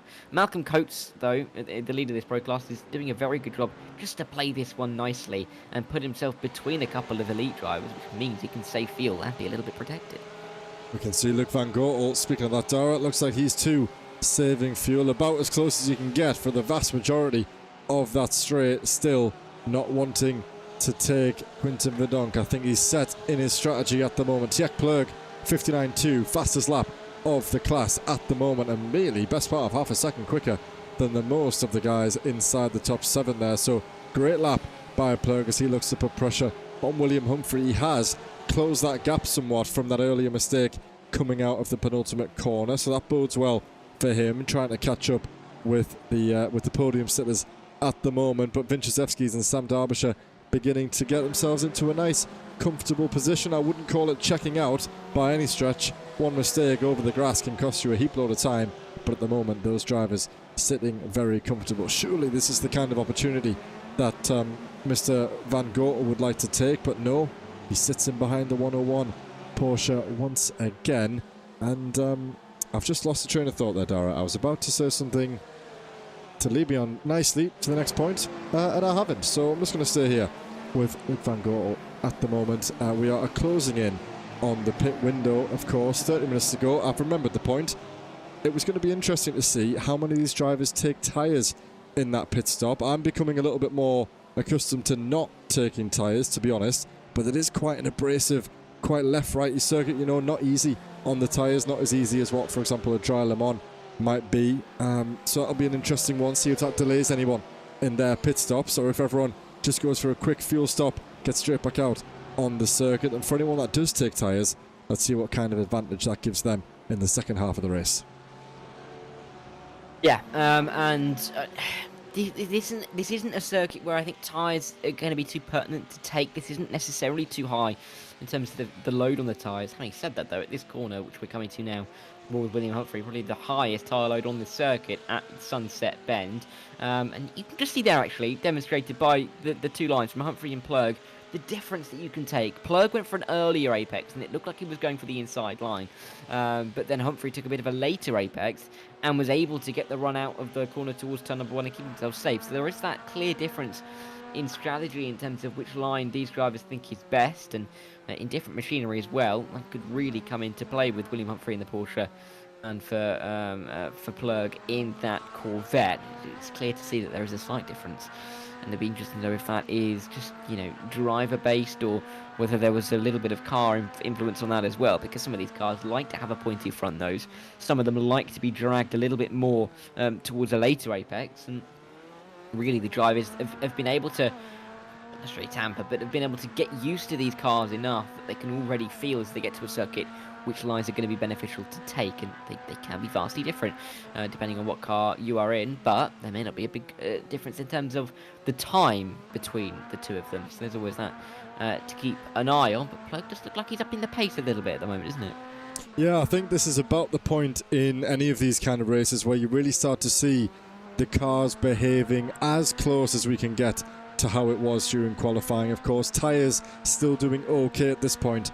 Fuel levels starting to drop off, allowing the drivers to really push the limits, and of course in a better position than where the tyres will be in, let's say, 25 minutes from now at the end of the race. So this is the point now where we're going to start seeing the serious lap times of the session a little bit closer to what we saw in qualifying, but of course nowhere near as quick as that. Tjek Plug, testament to that, just a number of laps ago, setting the fastest of the session, and he's clearly overturning that gap on Humphrey a little bit there, coming out, filling his mirrors. He is going to put his car alongside here, you know, tight up the inside, extremely tight indeed. And what a move that is by Tech Plug to get past William Humphrey. Just as we said, that car starting to come to life. He's managed to take a place on the podium. Humphrey, not the best pleased about that one. Flash of the headlights for him, but it was a committed move. He was clear as he came through the corner. He got himself alongside, committed at the apex, and got himself through nicely. A little bit of contact, but both drivers get on nicely, and that's exactly what the championship leader has needed to do for the last half an hour here. Put a car in between he and Luke Lucchese. Let's see if Humphrey can retaliate, or if he's now going to be put into the grasps of Lucchese in behind. Could end up in P5 before we know it, but a great start to this lap by Mr. Tech Plug there. This is where we could see this battle explode a little bit. Plug knows that he needs to get away. Humphrey now realises that Lucchese is going to be very keen to get through as well. And this is a great, or a really important moment, I think, for Luke Lucchese to try and make sure that he can get this move done and keep himself close enough to Plug so that he's not losing even more points in the championship to what is his clearest championship rival at the moment. For Plug to get into the top three, that chance of trying to chase down Derbyshire, it clearly feels like this is a good time to pull the pin on that battle, make a move, and start to move forward. The first 30 minutes of this race have been relatively mundane, have been relatively regular in terms of what we've seen, nothing really out of the ordinary. This is where we could see the 1 hour race become the 30-minute sprint at the end that we've come to know over the course of the season so far. Let's check it out then from the perspective of Tech Plug. He dives up the inside of Humphrey. You can see he's just about alongside there. Then he commits himself at the apex, and it's a great move before we get blocked by the wall there. Not the best angle, I'll admit, on that one. Let's take a look at that one more time, because it was not something that William Humphrey would have really wanted. It's really upset his exit a little bit. He's not quite there at the moment, but then this is the moment when he commits. He doesn't back out. He bullies his way through a little bit. Humphrey continues to turn in, does leave enough room on the outside, more than enough for Humphrey to come through, and I would call that a champion's move at the right time, just as his car comes to life. Gets that one done, and as you said rightly, Dara, can he now begin to chip away there as the two Corvettes, the DDK driver leaving the picture, can he begin to chip away at that 1.9 second deficit while also holding behind Humphrey and Lucchese? He's got to do it now. Fuel and pit stops will be happening very, very shortly. Some of the guys toward the back of the order outside the top 20, noticeably Lawrence the Dapper, who was riding toward the top 5, he's come into the pit lane already with a stationary time of a 20.2, a pit lane time around the 50s it looks like, so we'll use those as our reference as the top 15 in this race begin to come into the pit lane, I would imagine, in the next handful of laps. Van Zeist, Hutchinson and Codman 5th, 6th and 7th in the Pro Class in the pit lane as we speak. Yeah, and interesting to see that Van Zeist come in pretty early. Also, just to note, Kalle Leskinen is going to set the fastest lap time in that Pro Class, a lap down on the field. So he is going to be picking up a few points in that Pro Class by finishing the race. He knows that these points could be crucial by the end of the season. And you know what? He could finish 15th and extend his championship lead at the rate things are going. But we'll have to wait and see if he's able to do that. Clearly had the pace to do something quite special here this evening. We'll be gutted that he is not able to compete right at the front of the order. Van Zeist has come out ahead of the Dapper by, quite some margin, by not that much, 4 seconds or so. And now Van Zeist can try and see what he can do, but you'd expect everybody who is remaining to come into the pit lane will have those slightly shorter pit stops. And then the guys who've come into the pit lane just now. And it's going to be interesting to see how the blend works out here in about 10 minutes time, and everybody has made their way down pit lane to give us a real sense of where we sit going into the final stages of this race. You know, I would not be surprised if Vince Zaczewski's comes in. That's early, I think. I think that Derbyshire's going to come in relatively soon as well. And we could see a battle between Plug, Humphrey and Lucchese on who's saved more fuel, to be honest. Yeah, it is a fractional gain, of course, but Derbyshire and Vinchezevski's have been punching the air for the last 25 minutes, of course, while those drivers in behind them. Humphrey has been as well, to be honest, but Lucchese and, of course, championship leader Plug are the drivers who have been in the slipstream for the vast majority of this opening race. And I was also going to mention that John Breitenbach backed out of that little cluster into the pit lane a little bit early. Matt Hoyland, of course, got through and past Malcolm Coates, which now means that in this battle we have 1, 2, 3, the top 3 in the class. Coates, Jennings and Phillips separated by no more than a second here.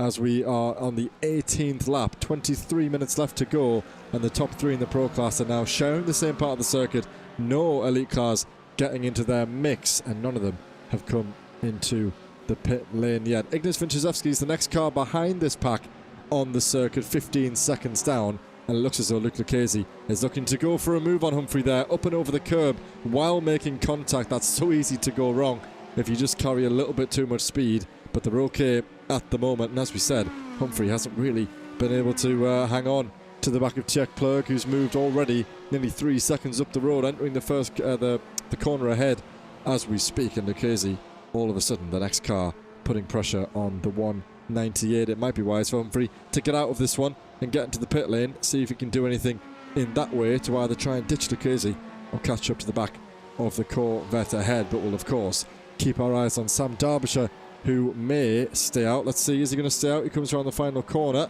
and then Vincezewski's will come through very shortly as well. And you were right, Dara, not long for Derbyshire. Next lap, and the P2 man, the current race leader, into the pit lane, and the rest follow. Plurg, Humphrey, Lucchese and Eloff in. Verdonk and Van Gort will continue on, and in comes in Luke King. So most of the top 9 in class coming into the pit lane. Here comes Vincezewski's then, making his way down toward the final couple of corners.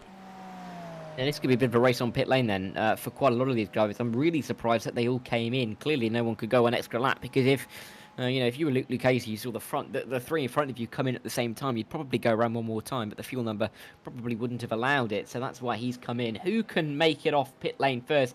You'd expect it to be Sam Derbyshire, who's moving first. There he is, and then it's going to be Plurg.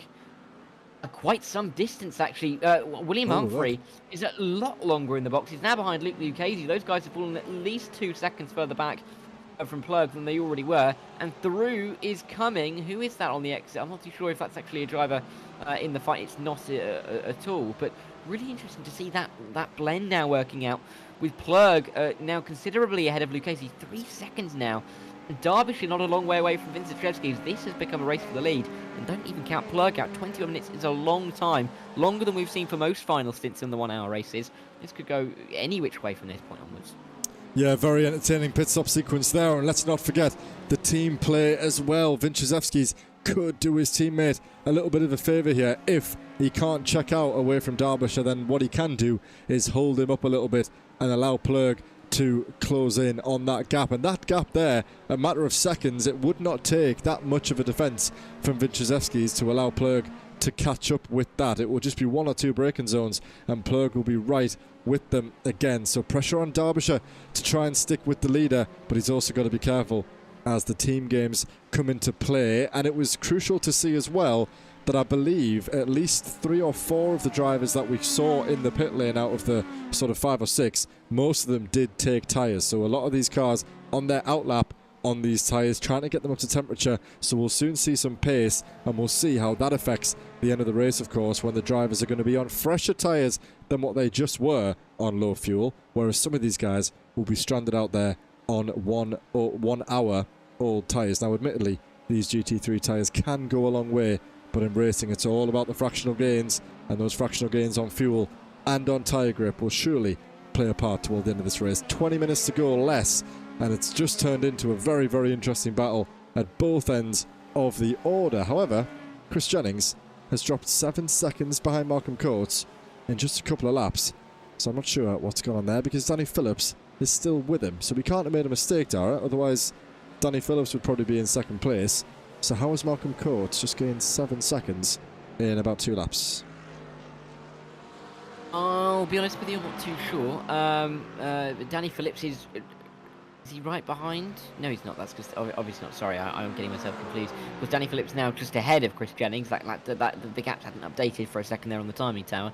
But yeah, Coates really is now away from the race. He's the only Acura of the top 8 as well in that pro class. But both race leaders at the moment are in the Acura machinery. Does that say something? I think it probably does, actually. It's been a car that hasn't been well used. It's somewhat newer in terms of the GT3 options on iRacing, but more and more drivers decided to go to it, and it's getting that little bit more attention, and I think fairly so. This is Malcolm Coates then, coming off the pit lane. What happened to the 59? Looks very mundane coming off pit lane. Was it a good exit, Joe? Well, I'm not sure. He gained 2.5 seconds on the two drivers in behind him during the pit lane, but we could see Chris Jennings in the pit box just behind him there. So he only had half a second before the stop. He's gained 2 seconds in the pit stop, and that pit stop was only to 1 lap ago. So it remains a mystery. Maybe it's obvious to some people. Maybe we've just missed something. That is a strange one, which all but, I don't want to say it assures, because, still plenty of time to make a mistake, but as we approach the final quarter of this race, it really is playing nicely into the hands of Coates, who looked like he was going to be under some pretty significant pressure, and obviously before Leskinen went off the track, never really in with a shout at the race victory, the pace that the Finn has shown so far this season, but since the early stages of it, he's been there or thereabouts, and it looks like he's in a pretty strong position to convert this one, and Sam Derbyshire is in an ever-growing position to try and take on Vinciszewski's now within half a second for the first time this race, and more importantly, setting the fastest lap time of the session of 59.18 for the DDK Racing driver. Vinciszewski's pressure on here, 17 minutes to go. I've got some news, Joe. I've just been messaged by, who I believe is Jason Baxter, to say that Malcolm has underfueled by 2 laps, which could be why he's gained 7 seconds. Apparently he's absolutely gutted, because that means that obviously he's not going to be able to get to the end, no matter how much fuel saving he's going to do with such a short stint. So, first, thanks to Jason for that info, but it means that battle between Danny Phillips and Chris Jennings all of a sudden becomes a battle for the race win in that pro class, and that they're 2 drivers who, it is fair to say, we haven't seen a great deal of towards the top of the standings over the course of the races over the course of the season so far. Of course, Danny Phillips isn't even featuring inside of that top 12. And for Chris Jennings, he's only had a best of a P2. He hasn't been inside the top 10 in the last 2 weeks. So this is going to be a really interesting battle, and this could be a real, season changer for one of these 2. Yeah, I think we're going to need a split screen to capture both of these battles, because for the first time that I can remember, with only 15 minutes to go, both race leaders were momentarily there within 3/10 of one another on the racetrack, which is incredibly close. Even half a second is close enough. Both of them about the same gap, as you can see, 4.52, 4.95 between our 2 class leaders. So we'll be jumping between those 2 definitely over the next 15 minutes. But it looks as though it's advantage Derbyshire at the moment. Of course, we didn't watch too much of these guys in that early stint. Perhaps Derbyshire has been maintaining that pace without needing to use as much fuel as Vinciszewski's. Let me compare their stationary lap times. Yes, in fact, there you go. Best part of 2 seconds gained by Derbyshire, so that really has played into his hands, which will mean that he's had to fuel less, of course, for this second stint. So not only has he improved at the end of the first, he'll also have less fuel to carry him to the line ahead of Vinciszewski's, who of course had to pit a little bit earlier than we might have expected. So let's see the defence that the Lithuanian driver has over Sam Derbyshire, but at the moment it looks like it's big advantage to the 166, looking to get what will be his third race victory, pardon me, of the season. Goes a little bit deep into the hairpin there. That gives a little bit of breathing room back over to Vinciszewski's. Plurg, don't count him out of this one either, but he really has to start putting in some blistering lap times at the moment if he wants to gain on these guys naturally. And interestingly, Chris Jennings now has John Brayton back and Thomas Pugh ahead of him, separating him from Danny Phillips, and it looks as though it's gone a little bit wrong for Jennings in that traffic on this lap, because he's dropped down the order a little bit by now 2 seconds. He's lost a second and a half on this lap. Yeah, and things are starting to get themselves into the frame for the final couple of laps here, as we see. Have a look at a replay of John Brayton back. This is down the Allman Straight. This is just about to come into Sunset Bend. Many different lines, and John going to take one that is a little bit too deep into the first part of the corner.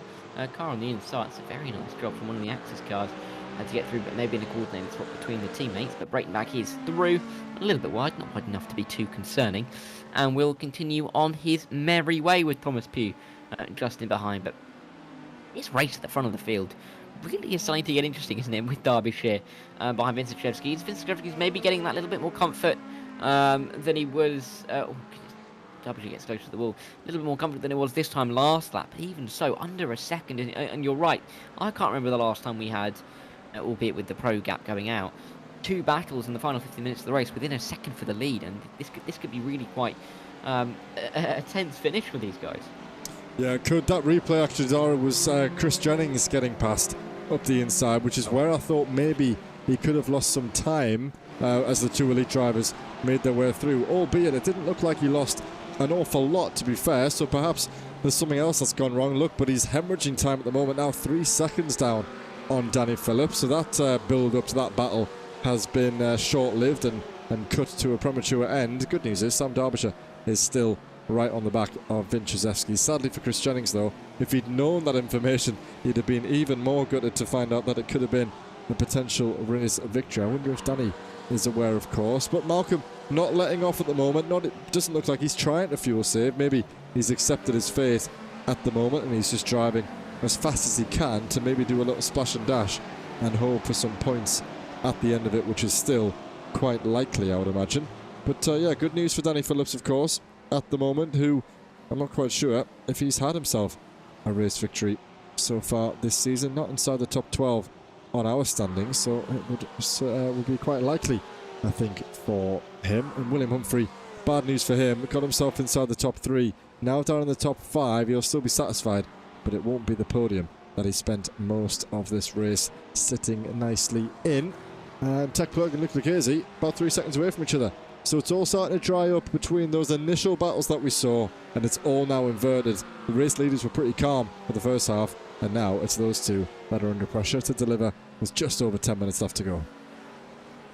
Yeah, and only a handful of laps really left to run as Vinciszewski's across the line with 11:24 on the clock. The lap time is a 1:59, which means we're going to have 6 more laps of this race to go. So just a little bit more than a handful. I was close. But Sam Derbyshire's got 6 more opportunities down at the hairpin, down at at Cunningham Corner, down at Tower Turn, for him to get this move done. But Vinciszewski has been in the lead of this race from the first second. He's not looked back either. He built that gap up over the course of the opening lap as others around him battled, or others behind him I should say battled. Now he's coming under pressure from Derbyshire, who we have seen in recent weeks just have that good lick of pace, not necessarily getting the best result that he could have done every single race, but still keeping himself going in the championship, so much so that he is still in the top 5, a couple of wins on the season, but he's only got those 2 wins. So there is only 2 top 4 results over the course of the season. I mean, and that kind of just puts into perspective that he hasn't quite been able to have that consistency that he otherwise could have had. Looking for a hat-trick of wins here. Meanwhile, Vinciszewski only has that 1 win himself, but that's among another 4 top 4 finishes. So it's almost that kind of difference that we're seeing at the front of the field between that up and down drive from Derbyshire and that close but not quite close enough in terms of Vinciszewski's, who himself has had his times where he's been up and down. I think both are going to fight this one pretty hard towards the end, but they've got to be careful because Plug's now only within just about a second. Yeah, we'll definitely be keeping tabs on that one. A few connection issues for Joshua Cohen, so we'll get off that, not to have that going on screen. But yeah, Tech Plug definitely in with a chance, and as we said, as the leaders get closer and closer together, that invites the battling, which of course brings the driver behind right back into play. Those drivers who decided to change tyres will be reaping the benefits of that at the moment, and those who decided to maybe stay on them might just be accepting the pace but not being able to push as much as they would like. Danny Phillips under a little bit of pressure from John Brayton back again in behind. He's got to be careful because he will unknowingly, maybe we'll see. In fact, let's ride on board with Martin Coates. I was going to do this a little bit earlier. I want to see if he's just gunning it toward each of these corners, or is he actually trying to save a little bit of fuel. Of course, as you rightly said, Dara, 2 laps is too much to try and overcome in what was only 20 minutes worth of racing. But it'll be interesting what Malcolm's approach is here. Can he just push, try to extend that gap? He hasn't really opened up from Danny Phillips since the exchanges in the pit lane, still around 6.5 to 7 seconds, so he's not gunning it on class pace, but he's certainly gunning it through these corners, trying to get in, serve that quick splash and dash, and then get back out on the track, trying to gain as many points as he can. He'll know that he's going to drop down. Bad news for him is that it doesn't look like he'll finish inside the top 12, I would imagine, but he will score points so long as he crosses takes the checkered flag. Kellen Leskinen, as we said, a couple of laps down in 15th though, so for as long as he crosses the line, he will also score a handful of points, of course. Points on offer down to P20, so Leskonen 5 positions better off than that. Victor van Zeist has been passed by Joshua Cohen, and those two exchanging as the connection continues to drop. And look at this now, Dara, at the front. Let's not miss this, because Tjerk Plug is right on the back of them. And this is really where it's going to get tense in the final few laps here. 4 to go when they cross the line. This isn't going to be easy at all. But very much looking forward to seeing how this one is going to pan out with Plug and Derbyshire looking for a move. Oh. Derbyshire's gone wide though. Through goes Plug. That's a big mistake for Sam to make. And just like that, his chances at the win have come ever more difficult. Yeah, now, does Vinciszewski's hold on to this, or are we going to see a little bit of a team game in the final stages here? Of course, Vinciszewski's wouldn't want to give it up. However, double points on offer could really, really help Tjerk Plug in his championship win, of course. It was net 0 last time out at Le Mans, but with this, twice the amount of points on offer, of course, in this in this 1 hour session. 100 on offer for the race leader. Where's Lucchese? P4, only 72 in P4, so 28 points the difference between first and fourth, of course, compared to just 18 if Tjerk Plug finishes in second. So it really would be a plus 10 point advantage for the championship leader if his teammate lets him through, but we don't know what the dynamics are like. If I was Mr. Plug, I would be really hopeful, and I wouldn't want to see that either. A little bit of a blink there by the Corvette, just coming back into the session. Really, really hope that he can hold on to that one, and it's not connection related that costs him, because that would be absolutely devastating. Yeah, it wouldn't be good. You know, we always have these things in sim racing where we just cannot control, and connection's one of them. It's infuriating. You don't get it in real life, do you? Or a car just disappears from the circuit. If it did, I think more questions would be asked, and there could be some events cancelled. But it's the everyday here. In the sim racing world, but it is so gutting when it happens to you, and I think we've all fallen the victim to it at least once in some form, where you've got a good race going and then all of a sudden it's gone, and there's absolutely nothing that you can do for it, and the series can really do either to try and help you rectify results. So it is gutting, but yeah, it's how you bounce back, which is the important factor, and being able to try and pick up points in following races, having that little bit more impetus to go forward towards the end of the season is where I think we're going to have to see that energy being focused. And even towards the end of this race, what can you do in the final few laps as we have 3 to go? Could make the difference, couldn't it? Yeah, I was going to say, it doesn't look like Vinciszewski's letting up. It looks like it's going to be a competitive finish, which is of course what we would like to see.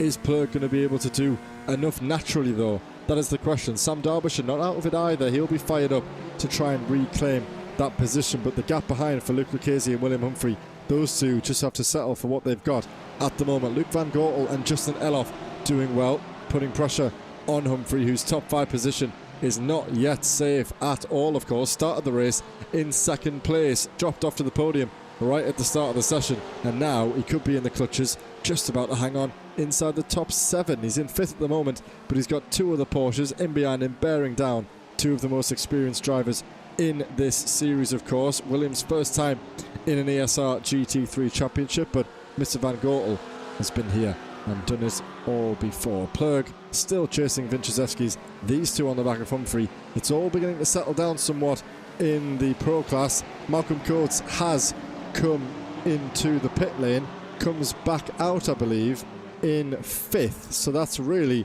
not the worst result for Malcolm at all. I'm sure, given the circumstances, he can be pretty satisfied not to have come out any further behind, but that does promote Danny Phillips back onto the top step of his class podium, and there's been some support for him right since the start of the chat. I believe the first comment in the chat tonight was glory, glory, Danny Phillips, so he's been there from the start, and now he finds himself right at the top step of the podium. Great news for the McLaren privateer, who we haven't seen in this position so far this season. Always nice when a driver not really in the championship turns up to these latter events, and then not only that, gets a mega result for himself as well.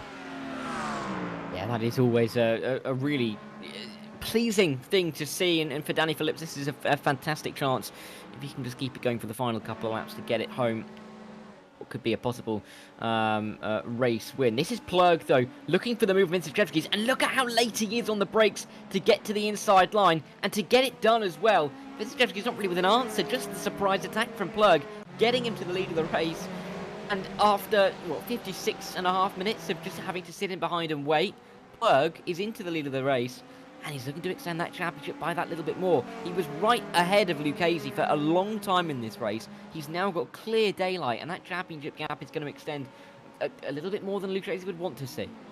Yeah, 28 points, of course, as I mentioned a little bit earlier on. That's now all but done, of course. A couple more laps for Plurg to hold on. It didn't look like he was handed the position either. He stayed right in behind the Acura until the turning point, got his nose stuck inside, and it didn't look like Vinciszewski's went particularly wide. Now, of course, he's not going to defend too aggressively against his teammate. We spoke to the pair of them last week, and the spirits were high in the run-in to the end of the season, so I'm sure Vinciszewski's was happy to let him go through in the end, but he certainly didn't roll over for him, and crucially, he hasn't slowed up enough to allow Derbyshire through and past either. But that's exactly what Czech Plurg needed. A perfect drive, for champions drive, you might say.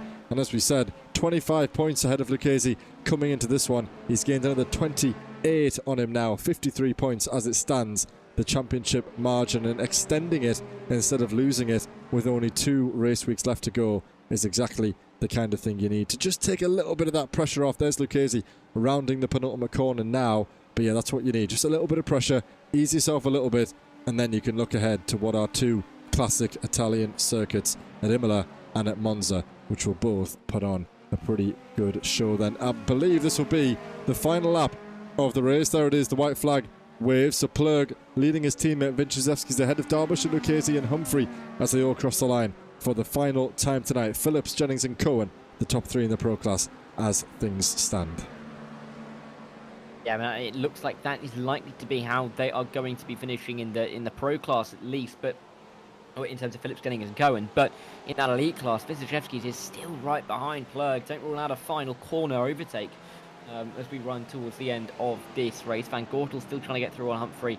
It's been a shame to see really just falling a little bit further back in the order throughout the entirety of the race. Now about give or take 10 seconds off of the race lead after being about 2 seconds away from most of the race. But if you can defend from Luke Van Gortel, it would still be a top 5 and a very decent result. But it's been great to see that the entirety of that top 9 has stayed pretty close together over the course of the 1 hour race. Nothing's kept them close together apart from their pure pace as Tristan de Norberger. Sorry, that was Justin Eloff looking at Luke Van Gortel to try and make a move on the final lap of the race. Vinciszewski's is still close to Plurg, so there is going to still be a chance for him. He's got to be careful. Again, if he makes a mistake, Sam Derbyshire is going to be there to pick up the pieces. But as close as Vinciszewski's has been since he got overtaken by Plurg, there could be a move on at the final corner. Yeah, it looked as though the RDSA car made a move on the MJK car there, but Akudaway came back. Nothing was giving then. Here we go. Into the final couple of corners these drivers go. It's going to be a nice long run that Plurg has to deal with. Vinciszewski's will have to get the launch if he wants to make this move. Surely it would be a little bit tricky. I'm not quite sure what the word is. A little bit controversial if Vinciszewski's was to stick his nose up the inside here, but it doesn't look like he's got the run that he would need to justify that. So long as Plurg can keep this one steady around the final time here, the 29th time through Sunset Bend this evening, Czech Plurg has had a brilliant race. He's had a brilliant time, got past his teammate to round it off, and he will cross the line in P1 to take home 100 points to extend the gap at the front of the Elite Championship. Closely followed by his teammate, as we said, Vinciszewski's. Sam Derbyshire, another strong result. He'll be satisfied with that podium. P4 for the championship chaser. He'll be disappointed, but it's still better than nothing, and it can still be overturned in the next couple of weeks. Down here comes Danny Phillips, Dara, to take his first win of the season. Yeah, what a race it's been for him. He has just been able to control the race in the final 15 minutes. And he is going to take the win then in that number 91 car. He's got about 2.5 seconds ahead of the rest, which, that's what we've seen in the Elite Class, is positively miles of time ahead of Chris Jennings for this Y-Axis Sim Sport team. And then it'll be Joshua Cohen a little bit further back. 2 McLarens on the podium, first and third. As we've seen, 2 Corvettes on the podium, first and third in the Elite Class. There's an Acura in second, a Porsche in second. So 4 cars across the podium positions. That's kind of what we wanted to see. Some variation right at the front, even if we do have a train of Porsches in that elite class just off of the podium. But another really quite exciting race and important race as well. Fretwell, big shout out to him, of course, spinning around on the opening lap, getting caught up in all the incidents, finished P8 and all of that. Yeah, very good result. I think he might be satisfied with that one as well, because it was so far down the order. We saw Lawrence Sedapa thinking about a move into the final corner, got a little bit of a wobble and couldn't make that one happen, but good to see drivers having an attempt toward the end of the session. I believe it'll be Joshua Ness who was the final driver to cross the line in P13 in the Pro class, with 7 or 8 drivers failing to finish the race. And is that surely not David Hutchinson there? Completed 29 laps. The leaders got onto the 30th lap just. So it looks as though Hutchinson there for X-Axis Sim Sports coming to an end right at the end of the session, unless he was under blue flag star, so he will finish a 1 lap down, of course. So then we'll bring you through the running order of the results here from this 1 hour session, of course, looking ahead to the final doubleheader, the Italian doubleheader, to round out this championship season.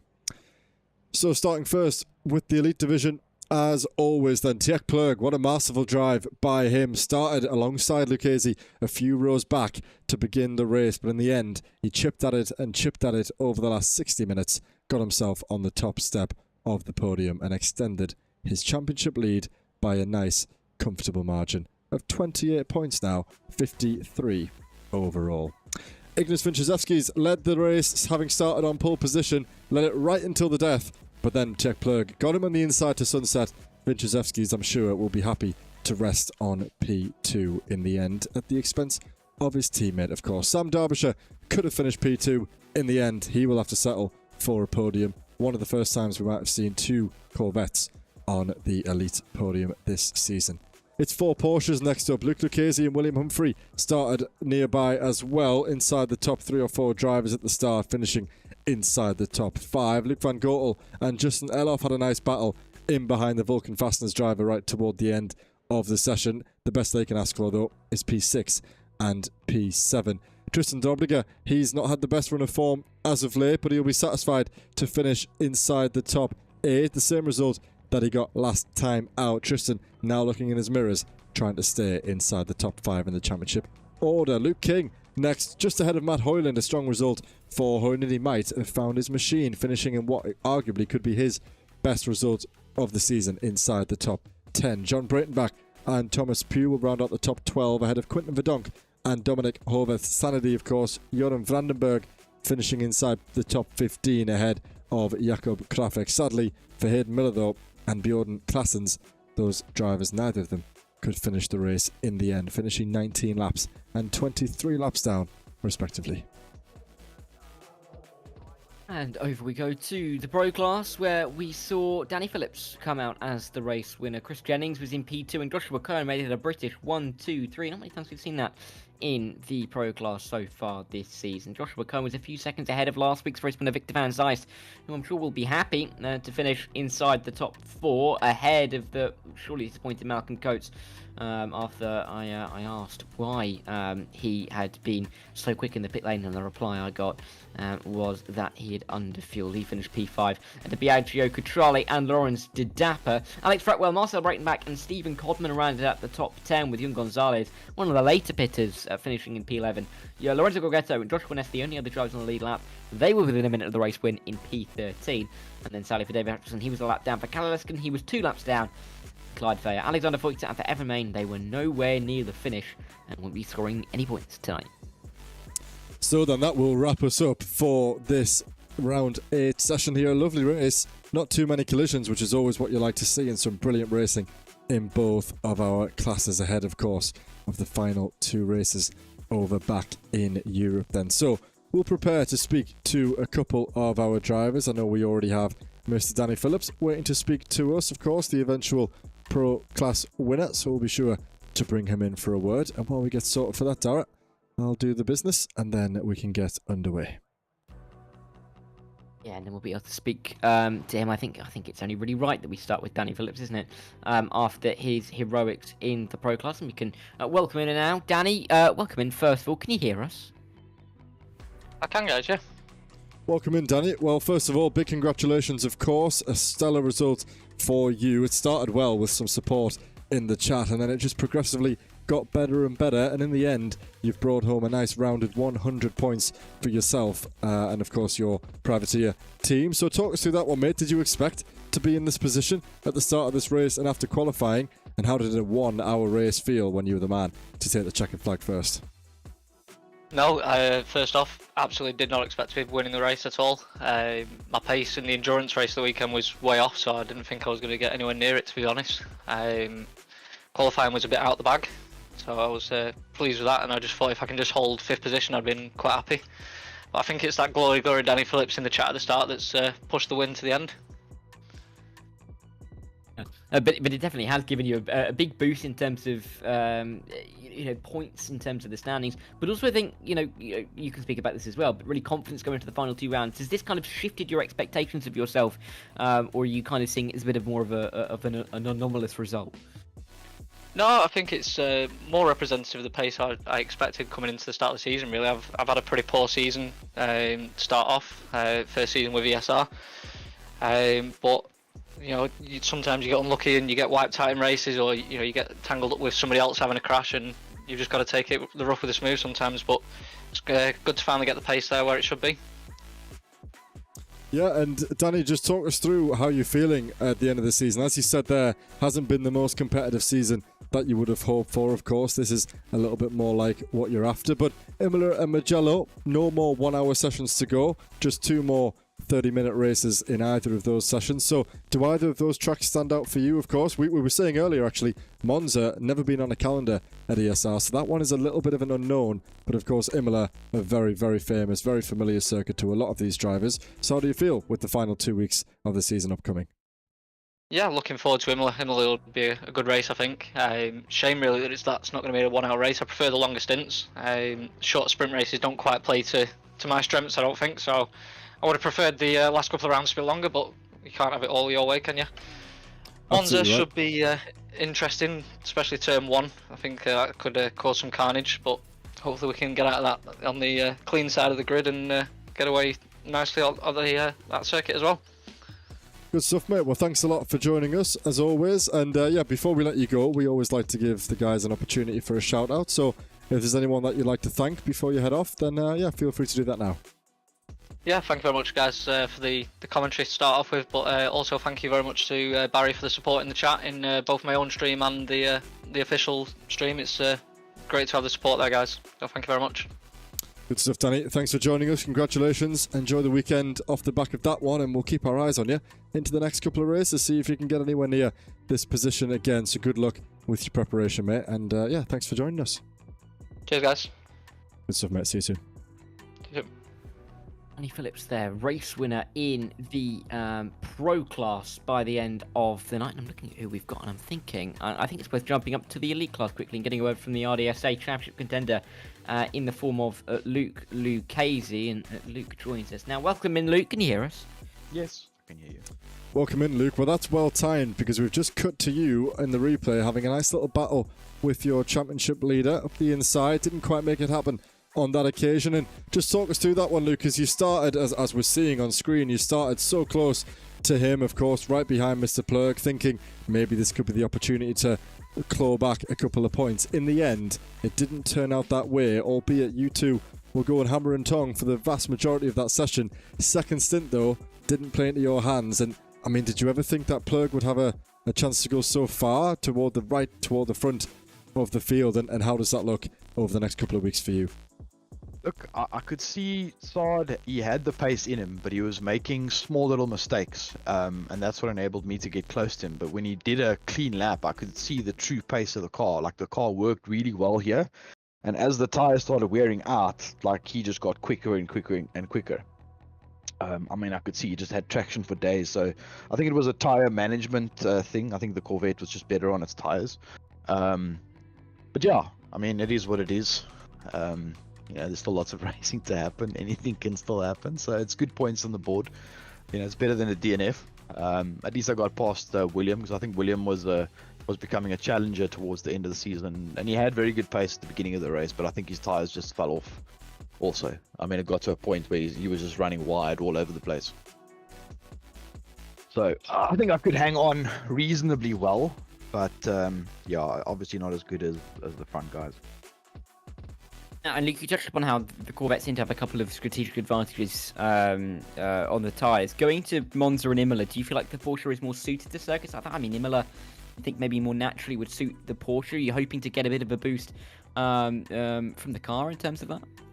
Yeah, look, I've always liked Imola, and I've always performed very well at Imola. So yeah, we'll have to see how strong the Corvette is. Now we're back to reverse grid races, so a lot of luck plays into the reverse grids, and if you can keep it clean. So race 1's never the problem, it's race 2 that's the problem.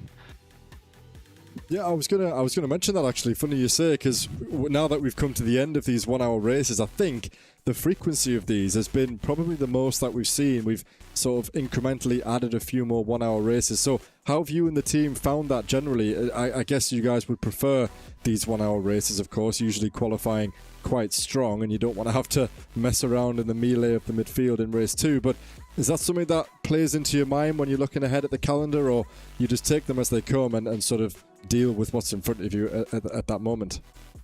Look, in our races, quali is obviously very important. So, you have to be on your game. You have to make use of the opportunities that you have. And obviously, qualifying very near the front is already a step in the right direction. On the reverse grid races, it's almost better to try and get 2 P5 than to get a win and then start at the back, where you're exposed to more incidents. Sometimes it can work for you and sometimes it can, not work for you. Last season, I think we saw, when guys got like a P5 in race 1, then they were able to capitalize in race 2 and actually score more points overall for the day. So I think it was a strategic thing. Obviously, it depends on what incidents there are and where you can, take the advantage. But yeah, I mean, that's why I said there's still a lot to play for in the championship because of the reverse grid races. So, I mean, all it takes is just one bad reverse grid race and you're in the wall, and there's your race gone. So yeah, we'll keep fighting till the end. That's exactly what. Yeah, I was going to say that's exactly the motto that you want. Keep fighting to the end. It's not done until it is done. So you've still got plenty of points on offer, of course, to try and close that gap. So good stuff, Luke. Before we let you go, as always, if you'd like to give a shout out to anyone, you can go ahead and do that now, and then we'll bring in the last couple of drivers. Just a shout out to my teammates, obviously all our sponsors. Obviously James for running an awesome league, you guys for the awesome commentary. I always look forward to watching it back after the race, and then obviously everyone who supports me by watching the stream, and especially a special shout out to my parents who never miss a stream ever. Good stuff, Luke. Thank you very much for that. Always good to speak to you, of course. Good luck with the preparation, and yeah, fingers crossed we'll see more great battles between yourself and Mr. Plug in the next couple of weeks. So yeah, enjoy the preparation, enjoy the weekend, and we'll speak to you soon. Yeah, thanks. Keep well, guys. All right, man. See you soon. Cheers. Bye. Luke Lucchese there, of course, one of the RDSA drivers. He finished P4 in the end tonight. Back across to the pro class, I think we should go first, and it's Alex Fretwell, of course, championship contender. After a difficult start for him, Alex joins us now. Welcome, Alex. Can you hear us first? Yes, I can. Good stuff, Alex. Well, welcome into the booth. I must apologise in advance because the replay is your lovely car with no front bumper, so it doesn't look the best, but you can talk us through that moment because we caught it on the stream, of course, and that had sort of undone your race right from the start. But I must say, a cracking effort to get back into the top 8. I'm sure you're pretty satisfied with those points, of course. An incident right at the start, worst time for it to happen, but you managed to reclaim quite a good amount of points tonight. Yeah, I pitted basically as soon as I could get enough fuel in the car because it was a pig at that point. But unfortunately, at the half distance, a few of the guys pitted. I was expecting people to go long and have some clear air for a bit longer.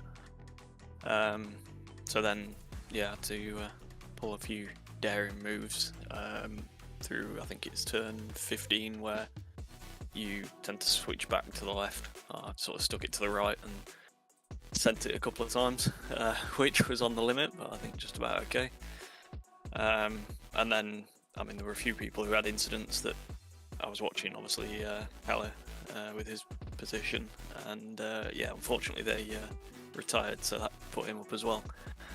But yeah, I don't want to go too much into lap 1 because I'll get myself in trouble. But after lap 1, I mean, the recovery was really good. I mean, with some of your championship rivals somewhat falling by the wayside, Kalilevskin and Robin Brown, of course, Robin not scoring anything, Kalilevskin scoring very little. You have gained, of course, but do you feel like you're still in for that championship battle with a couple of rounds to go, or do you feel like it's going to be a very difficult mountain to climb? I don't know if it would have been better for Robin and Callie to just be sort of 1-2 and know it's over. I think it's sort of the hope that kills you. So yeah, it's just sort of feeling like missed opportunity really. The 1 hour races are definitely the better ones for me, so missing out on a good opportunity is not ideal. In terms of obviously gaining a few points, I think it's going to come down to next week because in terms of the championship, I move house next Friday. That I just learned today, so depends if I can keep the rig up till then. Yeah, that's a good point, actually. Yeah, obviously you will have time, but do you have to disassemble the rig? Well, you'll have to let us know, mate, if you're going to be with us, of course. We didn't expect Robin to be missing tonight, and then, of course, Leskinen, actually in the chat, I may say quickly, had a power cut, which was apparently the reason as to his quick departure. So, yeah, it was there for the taking, sadly, but then it was swiftly ended. But we'll forget about that one, Alex. We'll look ahead to the final 2 races of the season back in Europe on some more familiar turf, of course. However, Monza, first time that we'll arrive there. So while you may prefer these 1 hour sessions, I'm sure returning at some familiar and fun circuits is something that you're looking forward to. Yeah, I'd just say whoever flicked the switch off, they could have left it off a bit longer. Yeah, like I said last time I spoke to you, I was looking forward to definitely Imola. And obviously now it depends if I make it or not. But that's probably the better of the 2, I would think. But I think there's some mixed conditions anyway, isn't there? So that again throws it up in the air a bit. And yeah, Monza I guess is probably not the best track to talk about when I've been took out on lap 1. Turn 1 probably get me quite interesting. Yeah, it'll be really difficult watching all these cars going down there, but we'll have our fingers crossed, hopeful that it all goes well. So good stuff, Alex. Good session in the end, of course. Not where you might have wanted to be, given Leskinen and Noel Brown, but still some strong points on the board to take home for the team, of course, in the fight toward the team's championship. So a quick mention on that, if you will, Alex. Just how was it looking for you guys, of course, inside the top 3? You're still within, you're still competing. I'm not sure how the other guys got on in Split B, but is that maybe your primary focus now, just trying to come together as a team and score some good points? Of course, those guys, if they're competing in Split B, might have a good opportunity as well, like you do, to score some good points. So at least that's not all said and done just yet. Yeah, from the sounds of it, I don't think I had the best of races tonight, but yeah, just keep picking points up and see what happens really. I know last season we ended up winning it, and it was sort of like this. It wasn't sure until the last round basically. So yeah, just keep plodding along, and I should say finishing 8th tonight. It proves that you stick with it, stay in the session, complete the laps. There's no point, especially now there's only 36 people turning up or whatever. You might as well keep plodding around and pick some points up. Absolutely right. Well said. And yeah, good stuff. Before we let you go then, we'll let you give a shout out to anyone if you'd like, and then we'll have a quick word with Mr. Hoyland and see how his season's gone so far. I'll give a shout out to Matt. Just yeah, got some good racing recently in the Formula Mazda. So yeah, always good racing him, and I'll get off so he can have a bit of a chat with you. Very good, mate. Well, good stuff. Always a pleasure to speak. And yeah, good luck. Fingers crossed we see you next week. If you don't, then enjoy the move. And we'll see you in the finale, hopefully. Yep. Cheers, guys. Good stuff, man. See you soon. Alex Fretwell then there. The Racing League Hub driver. A good recovery tonight for Alex. But sadly for him, not necessarily the top level points he was hoping for. Finally then, we will bring in Matt Hoyland into the booth. P11 in the end. But Matt, firstly, can you hear us? I can hear you, I'm here.